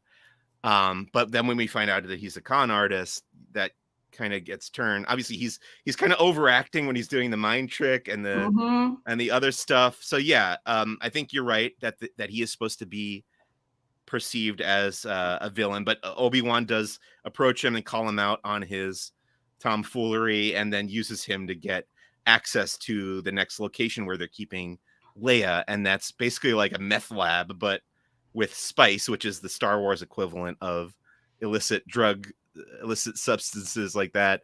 Um, I enjoyed this scene. I liked he's not a Jedi, he's an Eternal. Yeah, it's Kumail Nanjiani, a very funny stand-up comedian who's also in the Eternals.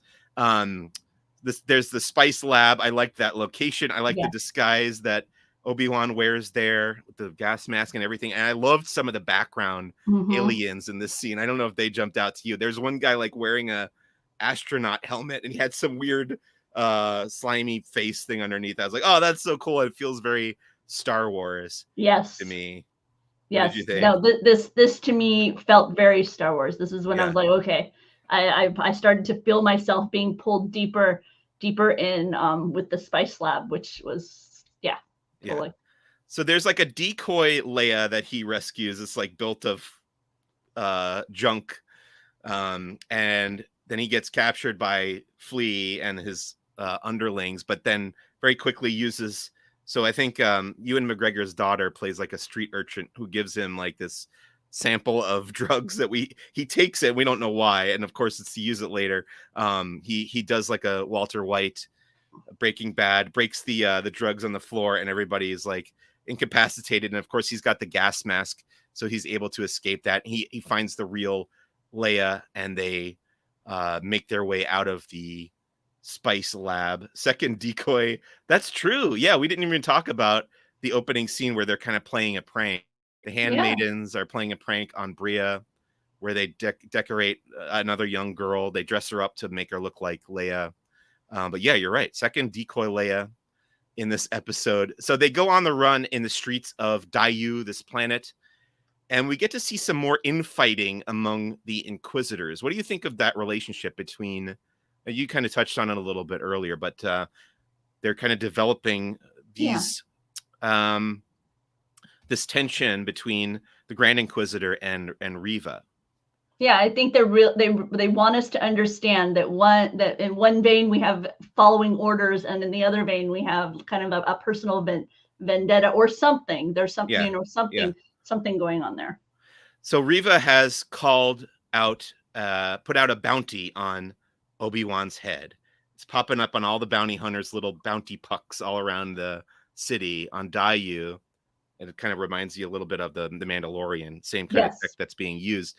And I loved this scene because I love bounty hunters. I named this podcast after one, and kind of along the same lines, so my favorite bounty hunter is Bossk. He's a lizard bounty hunter, but now there's a dinosaur bounty hunter, and I was like, this guy may replace Bossk as my favorite because he's so cool looking. He basically looks like there's that movie. Did you ever see that movie Theodore Rex with Whoopi Goldberg in the 90s? You got to look it up. So it's like Whoopi Goldberg gets partnered with a dinosaur, basically, and they're cops. It's so ridiculous and awful, but the animatronic head is kind of cool and the dinosaur, but it looks like if Theodore Rex, a bounty hunter in Star Wars. It's just so sweet. I can't wait for the action figure. They have to make an action figure of that guy. I was right? That's the name of that movie, right? Yes, Theodore Rex. it is. Anyway, dinosaur bounty hunter. There's also a bounty hunter that looks like Forlom, but I've been told it's not Forlom. It's just a droid. I know. Sorry, Drew. Sorry. It's just another droid that looks like Forlom, maybe the same model as Forlom. And they're all chasing Obi-Wan and Leia through the city. There ends up being a rooftop chase. Yes. They're all blasting at each other, the bounty hunters and Obi-Wan. He's got a blaster. He's a bad shot with the blaster.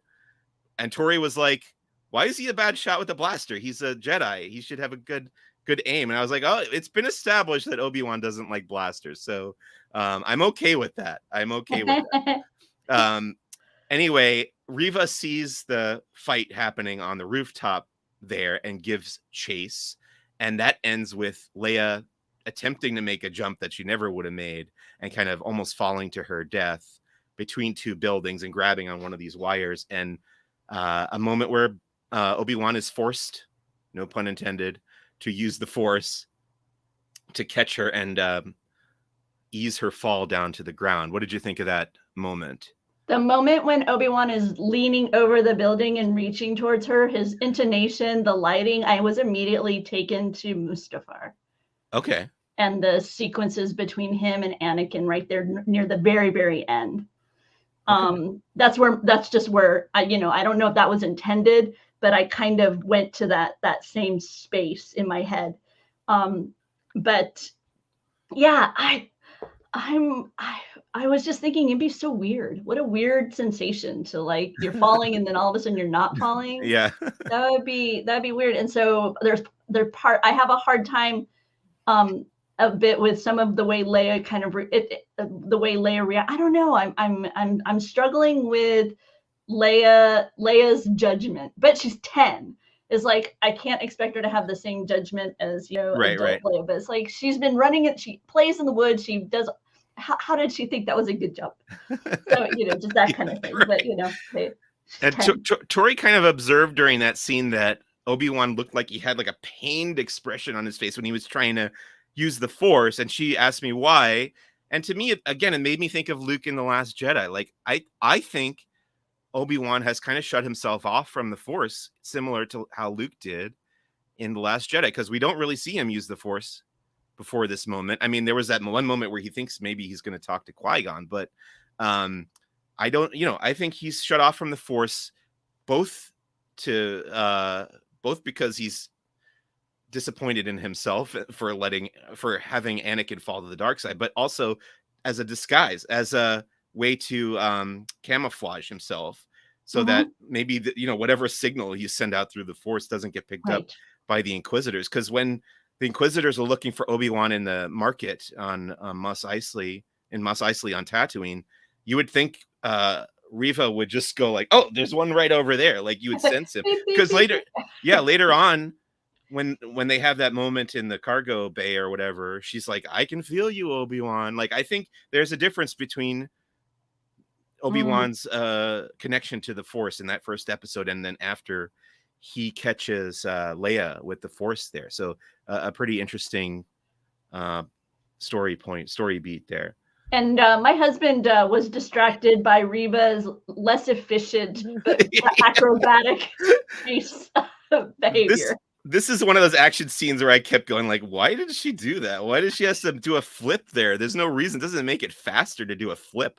Like it's For just to me, show this off. was for me this Yeah. was reminiscent of that sequence in Boba Fett with the scooters, where it's like Yes. it looks cool, Yeah. but it's kind of taking me out of the moment. All of a sudden, I don't feel the kind of Yeah. the impetus of the chase anymore. Yeah, you start to see the seams a little bit there. I can agree with that for sure. So Kumail's character shows up. His name is Mhm. Haja, and actually helps them. So this is where we get that twist where Haja is wants to do good. He wants to turn his life around a little bit. He talks about how he likes credits. He likes to buy things with credits, but he also wants to redeem himself. So he helps Obi-Wan and Leia escape. He kills the Forlom type droid there, kills, I don't know, somebody asked me if a droid could die the other day. I think it was Alex, and I didn't know the answer. Anyway, they go up to that cargo port where he sends them to escape the port, the main port area where they have everything shut down. And there's that big scene where Riva is hunting Obi-Wan. What do you think of this scene? Any thoughts here? Um, I was not that. I feel like I kind of phased out during this Okay. part. I don't have a deep recollection of it, All right. so I feel like this kind of didn't grab me. How about you? I mean, I thought of the movie The Warriors. There was Okay. that moment where she came in and she goes, Obi-Wan. To me, that was Warriors. Come Okay. out and play. And then obviously we get that big reveal where Obi-Wan learns that Darth Vader is alive. Anakin Skywalker has survived and is looking for him. And then Riva appears to kill the Grand Inquisitor, which this is a big question mark, obviously, and people are like, "Oh, continuity," but I'm like, they know, they're not gonna not explain what happens here. Either he's not dead or he's like replaceable. Like there's like my guess is like there's just a whole line of clones of this Grand Inquisitor that are ready to like pop in whenever one of them dies. I think that's my prediction of what's gonna happen. I don't know. What do you think of that? That's how I entered this thinking it was. Yeah, Like as a casual, I thought Grand Inquisitor was a title. yeah, And so like there are numerous kind of vessels yeah, that end up being the Grand Inquisitor. So when I started seeing a lot of responses like this, the Grand Inquisitor can't be dead. That's not canonical. I yeah. was kind of confused. I was like, oh, okay, I guess I didn't realize that dude was Grand Well, Inquisitor. So when they made the announcement and they showed the trailer, everybody, including myself, thought, okay, this is the Grand Inquisitor from Star Wars Rebels, which takes place later in the timeline. But he can't die here if that's the same character. And I think, they're well aware of that. We're going to find out an answer to this question before Obi-Wan Kenobi mhm. is over for sure. Now, what that answer will be, I don't know. Whether he survived that I was going lightsaber to through his chest or what. so that would be my question to you. If that's how they resolve this, he's not actually dead in this moment. Yeah. How would that play for you? I would like that less than, oh, he's just a replaceable clone. I think that would be more interesting to me. Yeah. I don't know. because it sure seemed like she killed him in that moment. And I think it kind of cheapens that moment if it turns out he just walks that off. It's Right. happened before in Star Wars, so I don't know. Yeah. No, because it's a very bloodthirsty moment, Yeah, and it for really sure. shapes. It really gives us a definition of who Reba is.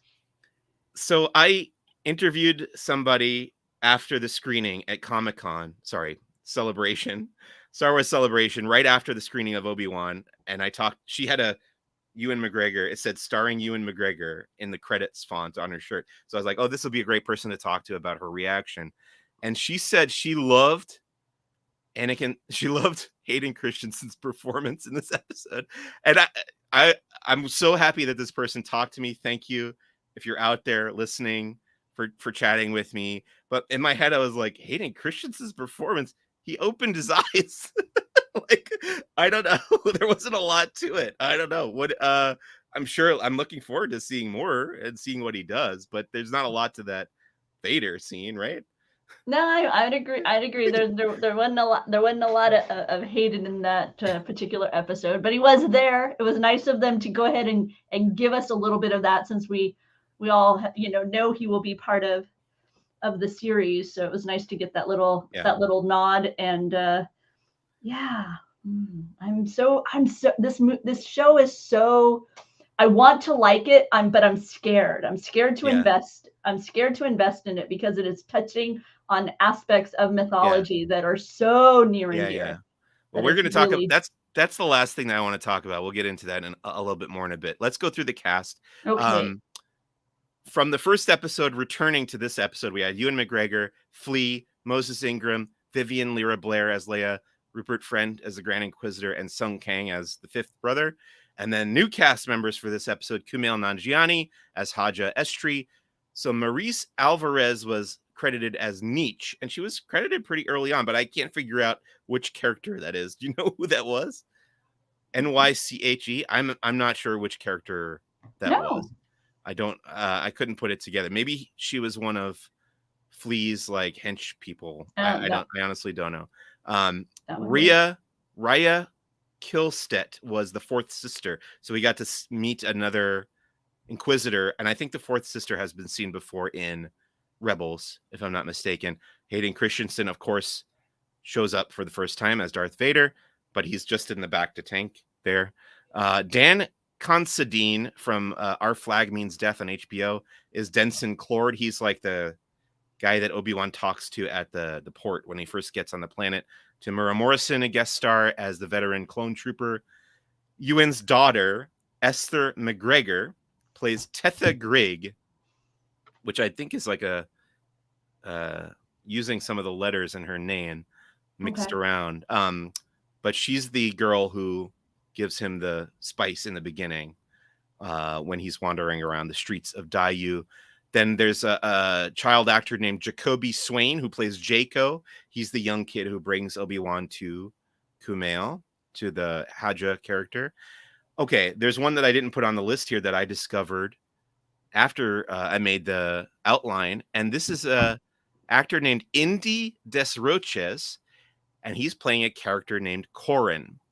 And now people have made the connection because the kid is implied to be force sensitive, and that's why he's escaping the Empire.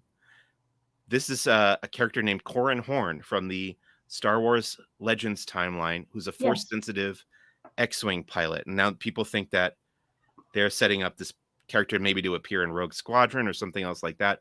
But very fun that they... Adding to that, though, the niece, that's his mother. In the Legends. In Legends, this is a Corellian woman. Oh, perfect. Okay. And she died a few months before Battle of Hoth. This is part of the Legends, mother of Corrin. So I'm guessing that would be the mother and son that we saw. There we go. Saving the planet. And I was wondering, because I thought it was interesting. We knew they were going to Corellia. Yeah. And so I was interested to see if that would be somebody, but it seems to be a nod to names that have been put into the Legends zone, and I guess this will bring them out of the Legends zone. So, yeah, pulling more characters in from Legends. People are very excited about this. Nice little touch, a little bit of fan service, but that's a deep cut of fan service. So pretty cool. And I guarantee you Doobie's source is Wikipedia, Yeah, because I don't think that is I not don't my think Doobie husband's had that knowledge base. in his head, because I didn't, and I appreciate that. Anything else about episode 2 before we talk about this whole continuity question? No, I enjoyed it more than episode 1. Yeah, I did. pretty exciting stuff. Looking forward to finding out more. Oh, the other thing I want to say is I think we've seen like 90% of what we saw in the trailers. The only thing we haven't seen that we've seen in the trailers was the base of the Inquisitors, where they're hanging out and talking over the Mhm. table, and then you see the big. It's in Jedi Fallen Order. I forget what it's called, but we haven't seen that yet in the show, but it's in the trailers. Otherwise, we have no idea what's coming in these last 4 episodes, and that makes me really happy. I've talked about that before. Really excited that we have no clue what's going on. Yeah. No, before we move on, Doobie has a question, and he posed it to me the other night, and I said, "Well, ask Mike." And he wants to better understand what is the difference in the goal between the Grand Inquisitor and Reva, because you get the impression they're at odds, but yet they're both chasing Jedi. So how would you define that difference in the goal of the Inquisitor and Reva regarding Obi-Wan? I think she just wants to slaughter them, and he wants to take them in for questioning. That's what I got at that first scene where he's like, I think there's a line where he says, like, bring them in. We're gonna question him or interrogate him or whatever. And then Reva just takes out her lightsaber and almost cuts him down, and the Grand Inquisitor stops the lightsaber. That's the difference right there, I think. She just wants to slaughter them all as soon as they find them. And his goal is to bring them all in and find out if they know if any more Jedi are out there or whatever. That would be my interpretation. Does that make sense? Yeah, no, that would be where I would go to. Yeah. Okay, let's talk about this final topic here about Obi-Wan, because we talked about the Leia question with the hologram. Does she know Obi-Wan already? And again, like, I'm kind of on the fence about that. And then the other big one is Obi-Wan and Darth Vader's relationship. So there's a couple lines in the original Star Wars film. When I left you, I was but a learner. Now I am the master. And then I sensed something, a presence I have not felt since. And then he walks away. To me, these two guys, once we get to A New Hope, they haven't seen each other since Revenge of the Sith, when they fought on Mustafar. I think from what we've heard, they're going to fight each other in this series. So does that break the continuity? I don't know. Are they going to make it make sense? But how long are we? So I guess we're looking at 6 years rather than 20 years. Not 9 years. But I mean, if they fight each other now, the gap between him seeing Obi-Wan and Anakin goes from what to what? It goes from, does it like cut it in half? Yeah, it cuts it in half. So it's 19 years between 3 and 4. We're at the 10th year right now, and it's another 9 to get to A New Hope. Yeah. I don't know. I feel like time is different as like time is different as you age. Yeah. But also that's a long 10 years, because look at the difference between how Ewan McGregor looks now and how Al Guinness looks. And I don't know, to me, that's like 30 years or something. But and the same is true for Uncle Owen too. They just ages a lot. I don't know. Maybe they go through some kind of time warp. I don't know. Yeah, but the world between worlds. But the phrase is generic enough that it's a forgivable. Which phrase? Construct. The time, the phrase of I haven't felt, it's a present I haven't felt in a long time, or something along those lines. That one I'm more willing to forgive. The one about when I left you, I was a learner and now I'm the master. Like, yeah, that makes more sense if, you know, the last time they saw each other, they were apprentice and master. Well, I mean, I guess that wasn't even necessarily true in Revenge of the Sith, but I was gonna say, I don't feel like there's that much difference between. I can't imagine there's that much difference between who we're about to meet as far as what Vader is, as from Sith, right? Because I mean, most of that would have been just staying alive, recovery kind of scenario is my thought process. So for me, that one also doesn't create as much trouble, because I don't know, I still feel like he's still going to be kind of in a cocoon, still learning, still hasn't kind of, become that master yet. Well, the other thing that I want to go back and reread is Charles Soule's Darth Vader, Dark Lord of the Sith comic series, because that takes place right after Revenge of the Sith and is part of the current canon. And yeah, Vader's kind of still just learning to be Vader, and he gets his red lightsaber and he builds the castle and stuff, but he is like walking around, like he's not just sitting in that Bacta tank. And it's not implied, obviously Vader is going to leave the Bacta tank and be active in this series as well. So it's not implied that he was just sitting there soaking in the Bacta those 10 years, but it will be interesting to go back and read that comic and see if it still lines up based on what we know after we've seen all of Obi-Wan. I don't know. And I think we're both kind of assuming that this will somehow be resolved. Either he won't be dead, or we anticipate that this is just a title. And so we got a question about the Grand Inquisitor as well. So this Grand Inquisitor is dead. Yeah, thank you. This Grand Inquisitor, we suspect, is dead, but that's a title, so therefore there will be another probably some sort of clone. And that'll, if that turns out to be the case, it'll resolve all those complaints about how he doesn't look exactly like the Grand Inquisitor from Rebels too. Who knows? But we'll find out probably either tomorrow or whatever. And Juby wants to know, do you anticipate that the story arc with Leia will be a short part of the series? You think that she will be there throughout the entirety? Yeah. Actually, that was one of the first questions I asked that young lady that I interviewed outside of the screening was, is Leia the Grogu of Obi-Wan Kenobi? In my opinion, yes. She will be present throughout all 6 episodes.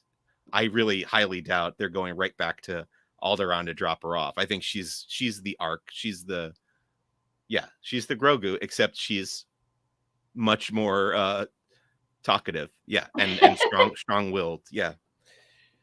Yeah, it will be interesting. We've already seen her have a bit of conversations with Obi-Wan that seem to make him think, to take pause. And so I'm interested to see if she helps kind of throw him back into helping with the counter forces, as it were, kind of embracing more of the Jedi in him. Yeah, so I think that's going to wrap up our discussion of these first 2. So I'm losing my voice. We've been talking for 2 hours. Also, I was talking a lot over the weekend. Oh boy. But yeah, we had a lot to get through, and we got through all of it. So that's fantastic. Obi-Wan Kenobi episode 3 comes out tonight at midnight. So I'm going to put up this episode of Who's the Bossk pretty much right after this. So we beat them to the punch a little bit. And then we'll come back here, I think on Thursday, right? Rebecca, is that, I think my recollection is Thursday. Okay. I've been focused on the next 24 hours. Okay, me too. Same here. So I believe it's Thursday at 1 p.m. We're going to be back here to talk about episode 3 of Obi-Wan Kenobi. But the last thing I want to do, as we always do on Who's the Bossk, is called First Steps into a Larger World, just to kind of as a palate cleanser. We talk about the media that we've been consuming and or enjoying outside of Star Wars. My example this week, or this episode, since we're having 2 more episodes or 1 more episode this week, my example is a comedy special on Netflix called Norm Macdonald, Nothing Special. Norm Macdonald, one of my favorite stand-up comics of all time. He was also on Saturday Night Live. He hosted the Weekend Update segment there and was my favorite host of that segment for years. And he passed away recently, and it was discovered that he had recorded an entirely new comedy special from his own home by himself during the lockdown, during COVID, and it's been released, and you can watch it on YouTube. It's just him sitting like this in front of a webcam, basically, with his microphone, and it was really wonderful to get to see him one last time and hear a bunch of really funny jokes. It's very rough. You could tell like he's just kind of working through this material and plan to develop it into something a little more polished, but I still really enjoyed it. And then the last kind of half hour of the special is a bunch of comedians who knew him It's David Letterman, Dave Chappelle, Molly Shannon, Conan O'Brien, um, David Spade, and Adam Sandler, and they're all sitting around and talking about Norm Macdonald and what he meant to them and what they thought of that final special that he recorded on his own. So yeah, it was really touching, really moving, and really funny. So I recommend checking that out. It's on Netflix right now. How about you, Rebecca? Anything you enjoying lately?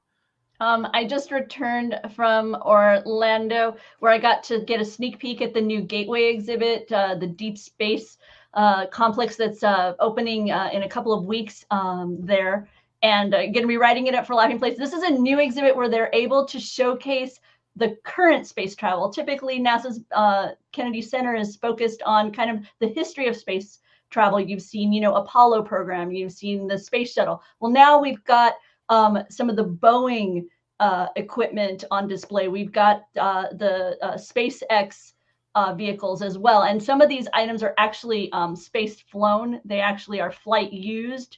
So you can see the scoring from the heat and on return and whatnot. And then on the second floor, they have a simulator experience where you can journey into space and utilizing the amazing images that we're now able to take with our telescopes. They actually you feel like you're inside the Horsehead Nebula or these types of things, and just a really incredible exhibit. And it's dynamic. They're going to be able to swap out some of these large vehicles, because these programs are ongoing right now. So I'm really excited. It was a lot of fun to be there. You're at Celebration. I'm getting kind of updates and stuff, and I'm at Kennedy.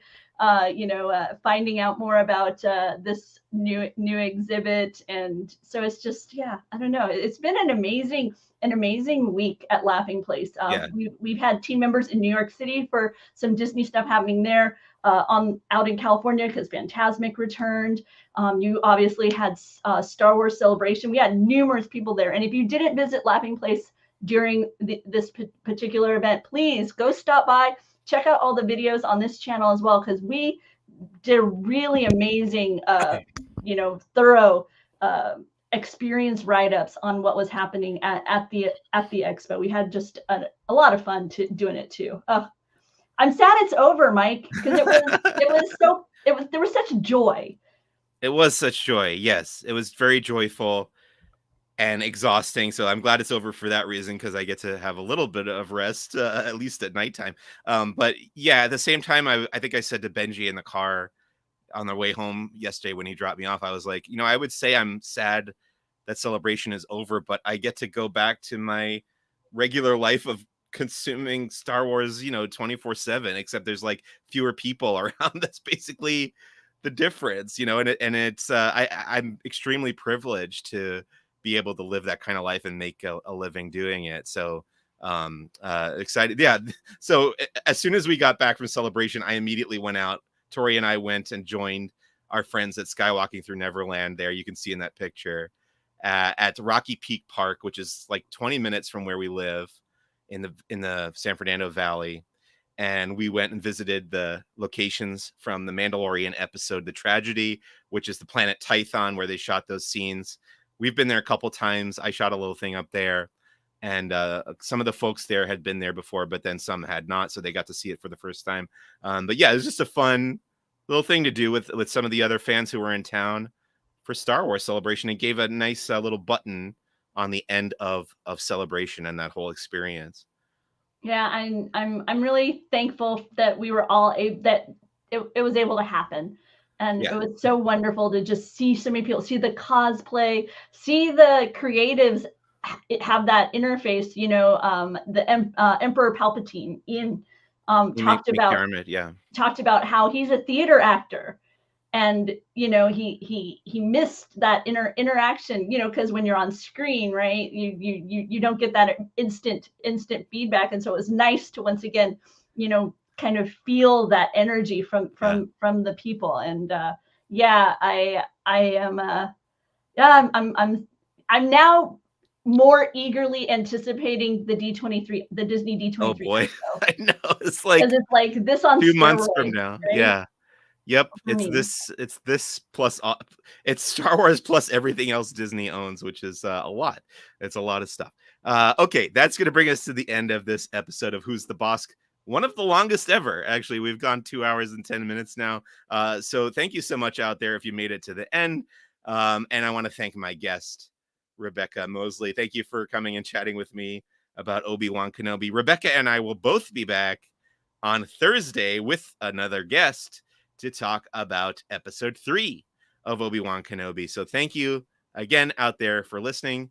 And please visit laughingplace.com for all your Disney news and opinions. My name is Mike Celestino. Talk to you soon. See you real soon. And may the Force be with you as always. Bye.